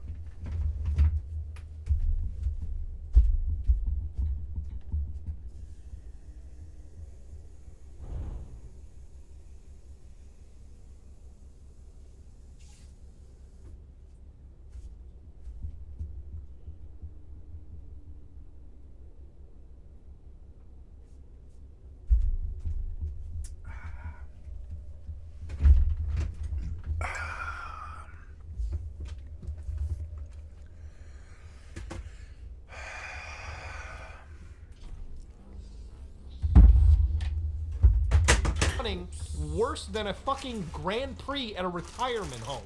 The fact that gamers have the option, literally right now, on their PCs to, back up their games to their computers and run them under an emulator, as I do, and get better experiences. The fact that Nintendo's jumping in between that really shows that they don't really care about the gamers. They just fucking care about their specific bottom line, and of course, how can you blame them? It's a company at the end of the day. Now, is there piracy? Absolutely. I'm not going to pretend that there isn't any piracy in regards to this specific topic. But obviously, when it comes to emulators, I think the idea of preserving your video games and having the options to play them at better frame rates and resolutions is more important than the fucking feelings of one of Japan's largest companies, okay? So one thing that I wanted to look at, even discuss back in the day too, was how much of Ryujinx is locked behind a paywall. Now, from what I understand, Ryujinx wasn't making like 10 grand a month or 15 grand or whatever insane amount Yuzu was making, partially because from my understanding, they didn't actually lock behind any specific build in this paywall. So if you didn't know, Yuzu had early access builds, which sometimes provided better compatibility for video games. Like, I believe Tears of the Kingdom worked pretty well underneath the early access build for Yuzu. That being said, there was I played it by a third party that made the game playable under the regular emulator.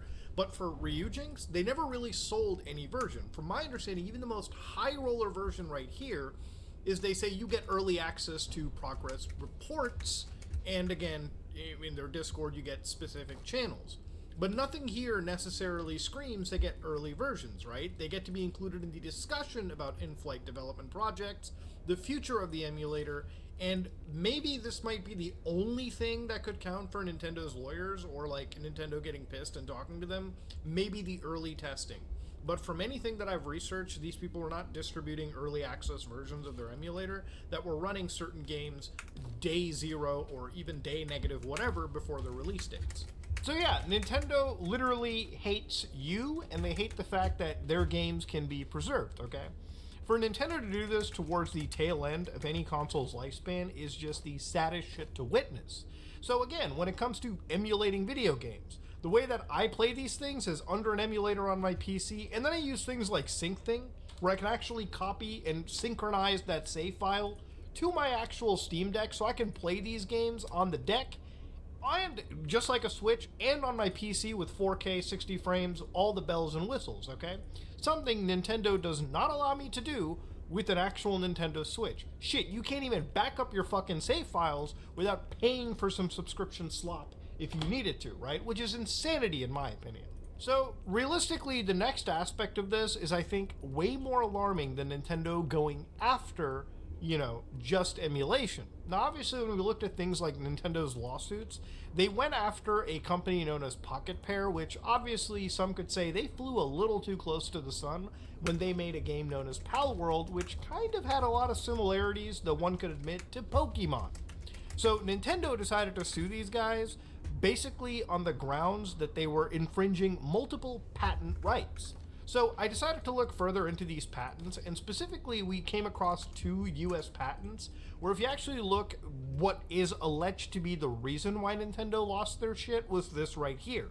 So the aspect of, I guess, throwing this Pokeball and seeing it shake around and being caught, one of the speculations that I had in the beginning of that Pal World situation, yeah, it seems like that's what Nintendo was basically losing its shit over, at least as close to what one can imagine. The other thing I saw was this patent right over here, where the actual player was riding a actual Pokemon that they had captured. Now, I think video game ideas and patents, especially like this, where realistically mounting an animal and riding it through the fucking world is not a unique gameplay concept. For Nintendo to patent this is actually absurd to me, because I would imagine, you know, Blizzard probably has this patented 1,000,000 times over with mounts in World of Warcraft, okay? This is a mount, Nintendo. You did not come up with this. Plenty of other game companies came up with this before and after you. The fact that they can patent this and then imagine that, hey, this is a exclusive idea to us. Let's just target an indie company and try to get them shut down because, hey, this is a patent. And again, allegedly this might be, maybe it's something totally different, but this is what a lot of people allege it to be. And it's the closest patent that people were able to find in regards to Pal World and its gameplay mechanics. This is absurd. The other thing that I actually saw that really blew my minds away was this one channel known as Retro Game Core. Now this is a pretty big channel, 551,000 subscribers, and if you look at their channel over here, they cover a lot of handheld gaming systems that you can emulate off. So for instance, the Retroid Pocket Mini, the Ambernic Color, a lot of these, you know, gaming consoles you can purchase for like $100, $150. You know, they're little emulator boxes that you can carry around with you. I used to own one of these where I would just, in an airplane, play all of my Super Nintendo Game Boy Advance games in like the form factor of a 3DS XL. Absolutely cool stuff. But yeah, this guy makes a bunch of high quality videos where he does show emulated footage of what appears to be Nintendo games. So according in their community tab, what was really wild about it was they said, hey friends, while it does appear that my worst fears are true, I'm being specifically targeted by Nintendo. My Wii U video was taken down and I received another copyright strike, even though this showcase video was no different than all the other tech demos and reviews I've made on this channel. I am still considering a counterclaim under fair use, as the video was for educational use, transformative in nature, and had no effect on the market. It was demonstration of a console no longer for sale, because yes, covering the Wii U, which is already fucking dead, they don't support the shop, they don't sell any hardware, it is literally a legacy system. Nintendo does not profit from the fucking Wii U in any capacity, unless you're talking about Wii U games ported to the Switch. So what they showed was the company has no means of earning revenue from Wii U sales, which he's absolutely right. However, I am reluctant to open the can of worms with a billion-dollar corporation because yes, claiming or counter-suing or countering any claim by Nintendo could put you up into legal battle with one of Japan's largest companies, which is not something anybody wants to do. At the very least, this means I'm going to change how I approach future videos. I will no longer show any Nintendo games on screen, which is a shame because I love using those games for hardware demonstrations. So one of the things that I feel like I should reiterate is if you ever watched any video that I made in regards to emulation, I never show Nintendo footage, okay? I really go out of my way to never even involve it into my content at all. even as background footage, even when I'm covering emulation, I literally use like PlayStation games from companies that I know probably wouldn't start any shit. Nintendo, I know for a fact, if I made a video with a Steam Deck showing you guys how to set up Wind Waker HD on it, I would probably be looking at a a copyright strike on my channel, which is why I don't fucking do it. This guy ends up getting 2 strikes on their channel, and they literally do not know what to do. 3 strikes, and you're gone on YouTube, okay? That's how bad and scary this situation can be for certain people. And why? Because this guy dared to show Zelda Wind Waker HD running on an actual, like, third-party handheld. A dead game for a dead system. Nintendo still decided to go out of their way to basically shit on an enterprising creator. Now, the thing about it is obviously, you know, from a YouTuber perspective, like a content creator perspective, emulators are so important for people who are jumping into making things like speedrunning content, for instance. There's a channel that I watch called Marsh SMT who covers a lot of old school like JRPGs, and you can very easily see that when you click on some of his videos like Shin Megami Tensei 2 Experience, sorry about these that, guys. videos are literally captured in an emulator. I would imagine they are. If they're not, please correct me if I'm wrong. This guy makes really high quality content, right? And the thing is, he's not that big of a YouTuber. He's got 93,000 subscribers, which is a lot, but I definitely think this guy deserves at least 1 million. So obviously when he's starting out, he's emulating the content and emulating the footage. Literally the first set of videos I've ever made on my channel, when I was recording gameplay footage, literally I would sit there and just fucking capture through emulator software. Because I didn't have the money for a capture card. I didn't have any of that. It literally was more convenient to just capture gameplay footage through emulation. In fact, even some of the big videos that I've done, Shenmue, well actually Shenmue was direct capture, but when it comes to Metal Gear Solid 2, like recording that one, all the gameplay footage for that was captured on an RPCS3 emulator. So the fact that, again, emulation exists to make things more convenient for a content creator, that's one avenue that Nintendo also wants to clamp down on. Literally people who actually aren't even harming Nintendo at all. In fact, if anything, they're raising more awareness to games, obscure titles, and reviving interest into them. These guys are being now targeted by fucking Nintendo, and it's actually disgusting. But yeah, ladies and gentlemen, honestly, a man could keep yapping on forever, but what can you...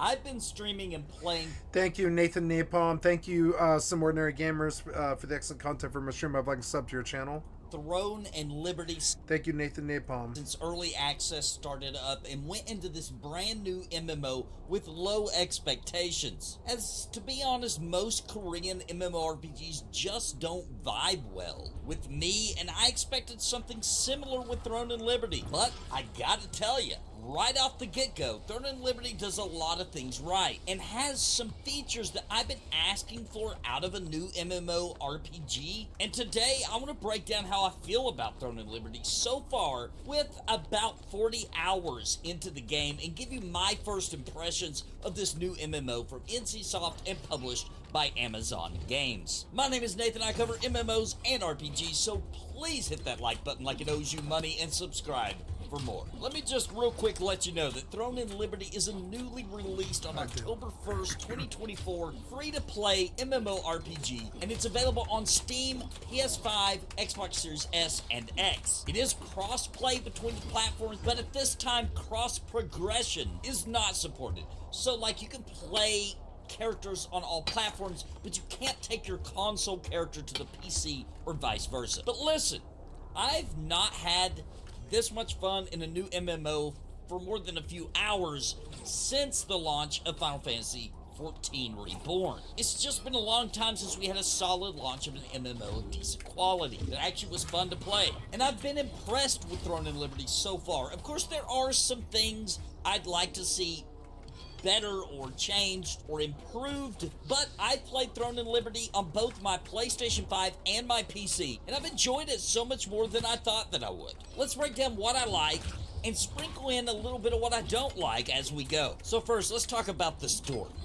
Now, for me, I don't need some big epic story to enjoy an MMORPG. I'm okay not being some big hero. I actually prefer to just be a humble piece of trash at the beginning. I mean, you start out as level 1. You're a nothing. And I don't need the story to tell me I'm some big bad hero.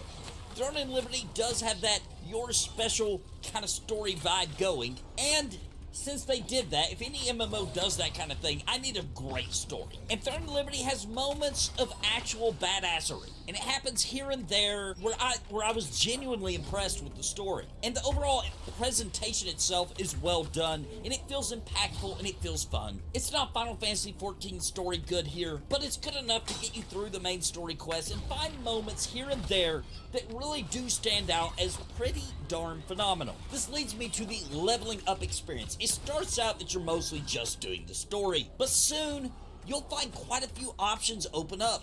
From instance dungeons that honestly I really enjoy so far, and public dungeons where you go kill a bunch of mobs and slay in a pretty freaking massive multi-tiered dungeon kind of experience. They're really fun to explore, and all of the dungeon activities are really cool because it's 6-player groups. You don't get that often anymore in MMOs, unfortunately. And also, you can just go out in the world, you can find a camp spot and just chill with you and some homies or by yourself and just, you know, camp it. Kill a bunch of mobs if you want to. And all of these activities are going to give you drops, loot, stuff to craft with, all that kind of thing. There is a ton of fun to be had here. And the world, I want to talk about how impressive it is for everything to just be so open and free to explore. There are no loading screens. Out in the world, you'll just kind of jump from cities out to the open world and back again down into public dungeons. No load screens, it's all seamless. And it feels really good, and it really does help you with the whole immersion factor, the exploration aspects of the game. Now, I could do for a little more reason to get out and explore the world, but there is some here. From collectible lore letters to finding some resources, or even just finding actual resources literally just in a little loot packet for you to find on the ground. It's pretty good, and we'll get to the graphics in a minute, but the world is built in such a way that the areas are very different and they're cool to discover and look around in.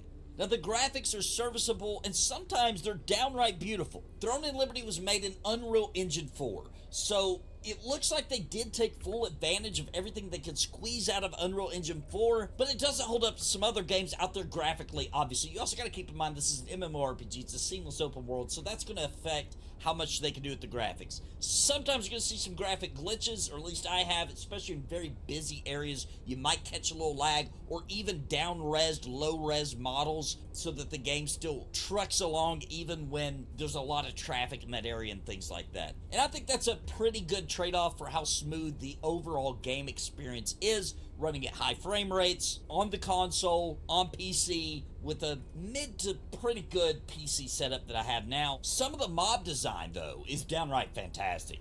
And there's really something special about seeing some of the giant creatures, like the giant whale just flying through the air. There's some creatures out in the sea and just walking around. And it really does give that awe factor that makes Throne and Liberty feel like it has a unique real world. Now, if you pay attention to the soundtrack, you're also going to find some really good music. Throne and Liberty has downright impressed me on many occasions with the soundtrack. There are also some strange things about Throne and Liberty we need to talk about, such as the mount system. So instead of just having traditional mounts that you collect and you ride, your character actually morphs into different creatures. So you have like a morph for your ground run, you have like a morph for flying, and a morph for swimming. Now you can change those, you can collect those, you can get different ones. They sell some on the cash shop kind of deal. But me personally, I would prefer a standard typical MMO collecting actual mounts that you ride on. Doesn't really matter. Not really, I guess. I mean, I guess it's pretty much the same thing. But also, in like that basic MMO Korean style, you're going to be spending some time in the menus, upgrading your skills, upgrading your weapons, upgrading your armor, upgrading, everything's upgradable, okay? And you're going to be spending some time doing that. But at the end of the day, with all that said, the customization in building your own class is pretty good. And I feel like we can really build a class fantasy, whatever you really want to build, you pretty much can due to all these options and different ways to upgrade your actual skills, to have additional benefits and effects and things like that. Pretty good. I like it. But the most important aspect, of course, in any game is going to be the gameplay. So let's talk about it. I think the combat's pretty good.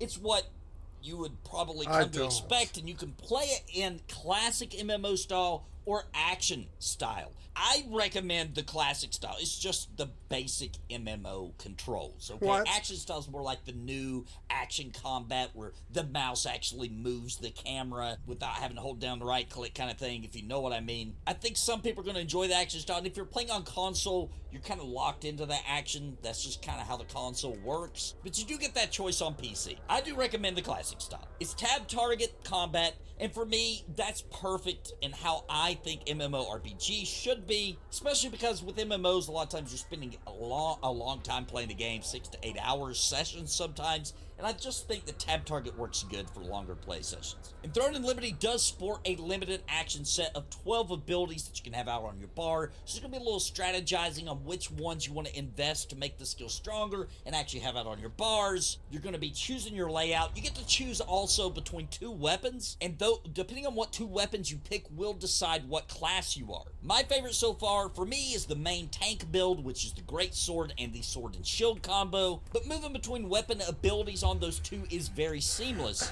If I've got my sword and shield and I use a great sword ability, for example, it'll just simply get off the great sword for that particular skill, then return right back to my sword and shield for the auto attacks. And that makes the 2-weapon system less annoying than most MMOs that do this, in my opinion. And I think overall it just makes Throne and Liberty a pretty darn good experience for combat. And plus they have that whole block mechanic where you see the purple... Maybe melee combat's good in it, but the caster combat was boring.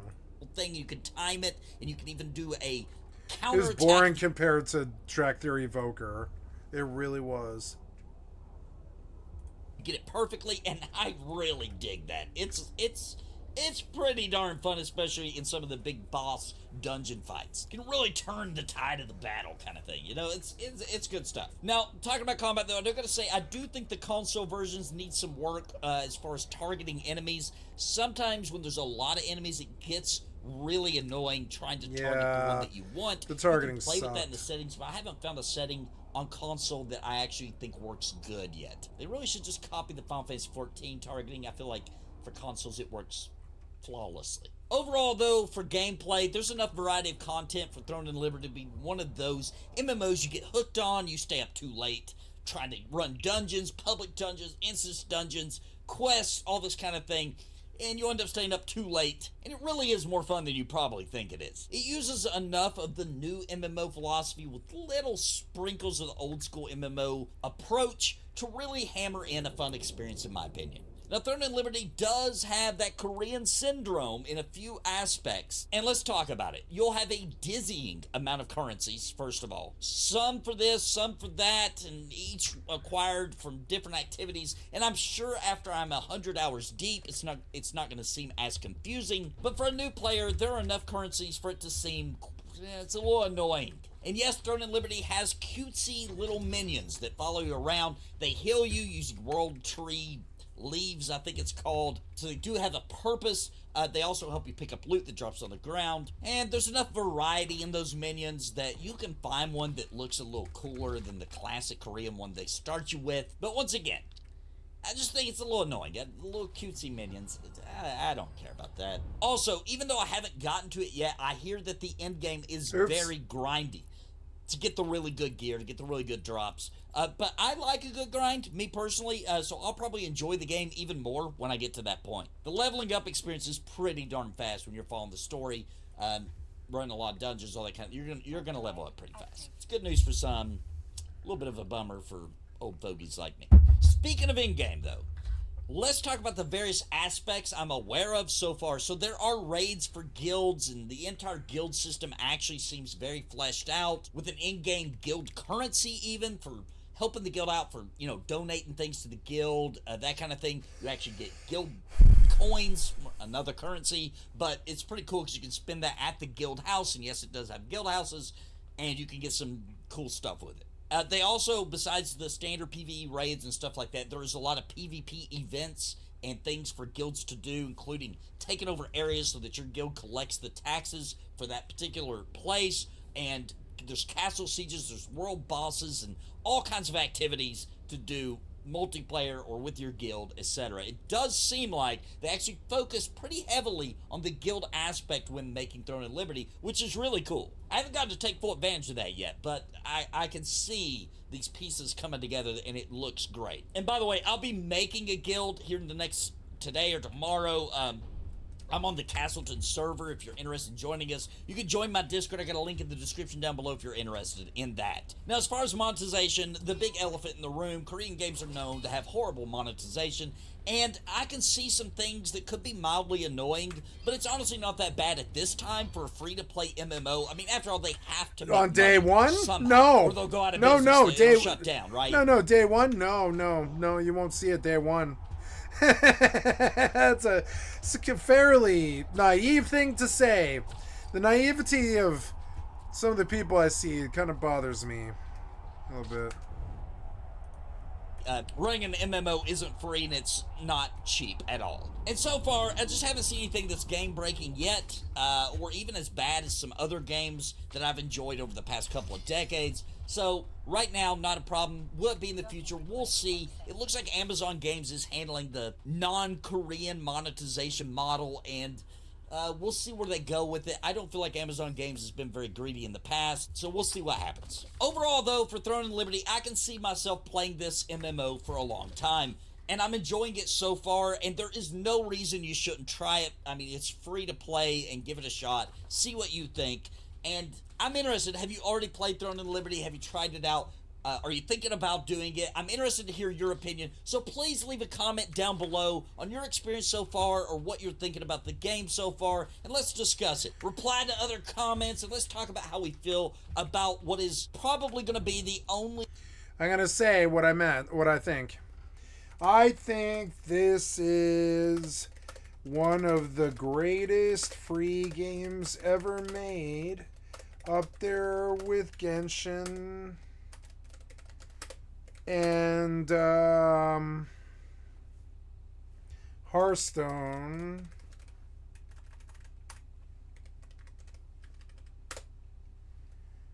I didn't like playing it. Combat didn't speak to me.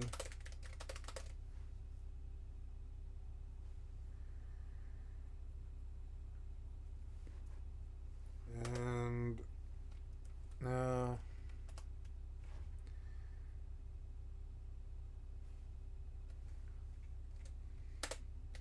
I was looking for public rating, but I didn't even like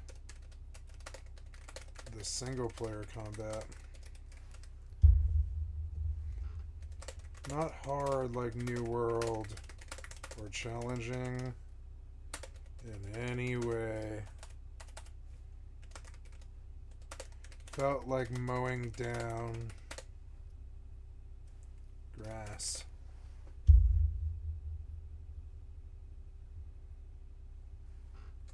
Bored me.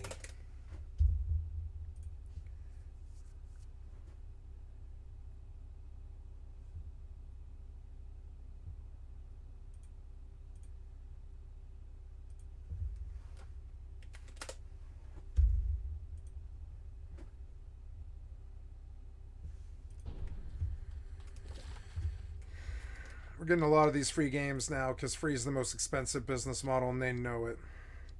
Why is that one green? It seems sort of weird.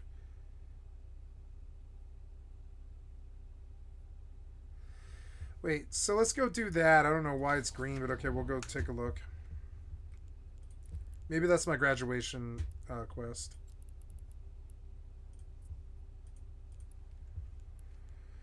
So no, there's a world level here that's just not good. Yeah. No, I want the master up so I can hear everything. And the world level can sit like down as low as that motherfucker can go, basically. Yep, but everything else is loud, which is good. Okay, so god damn, I like the way this looks, even on the crappy video settings. I don't know. I kind of did like high shader though, and high anti-aliasing. It kind of sucks without it. Let's see if I can get away with it.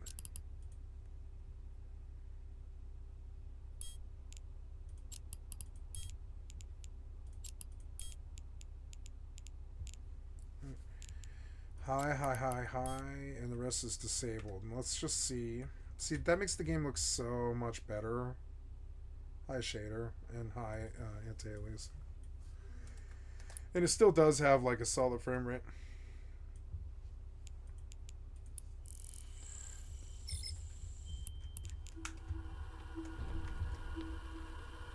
This game's on low and it's still getting a solid frame rate like of 100.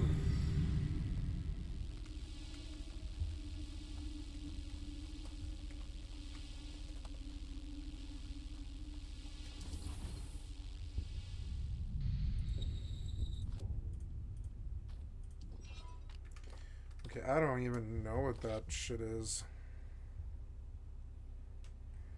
No, I have more dailies to do or whatever until I can get this capped, and then I can go get my piece and upgrade my legendary. This grind, I avoided it all the way up until the last 4 days at the end of the season before a tournament hits. That they redo the entire game again. Steal the recur bow plans from the Legion. Oh yeah, that one's easy. Yeah, we'll go do that one. That was fun. Yeah. But I will need to set to a key, which I forgot to do. I'm gonna go set with the innkeeper there because I keep traveling back there and it's annoying. Oh, I also want to look into. I mean, do I have money? I have a little bit of money. I want to look at dyes and see if I can get a black dye because this pink is starting to bother me. I thought it was gonna be purple, but it's pink.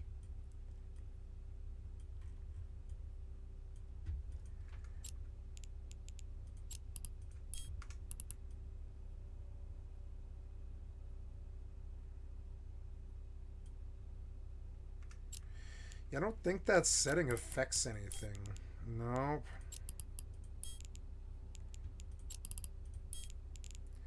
But these settings do.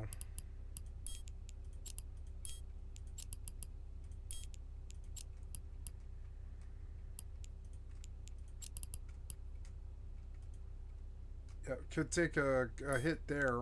Yeah. I don't think that matters at all.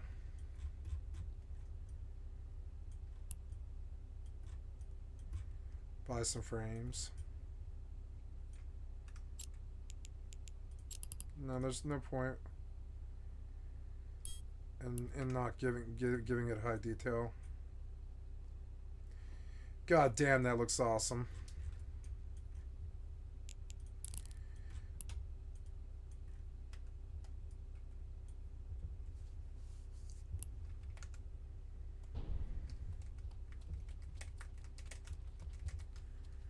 Yeah, frames are good. Frames are solid when even though they're in high. I'm gonna leave them in high. And these are the 3 games I'm gonna play. It's kind of funny. But yeah. Hey, cheap silver! Yay!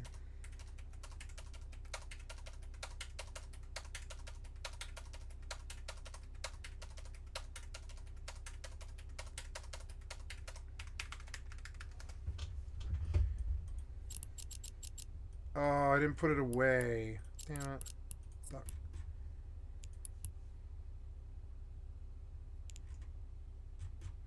This stupid big ship. It looks a lot better.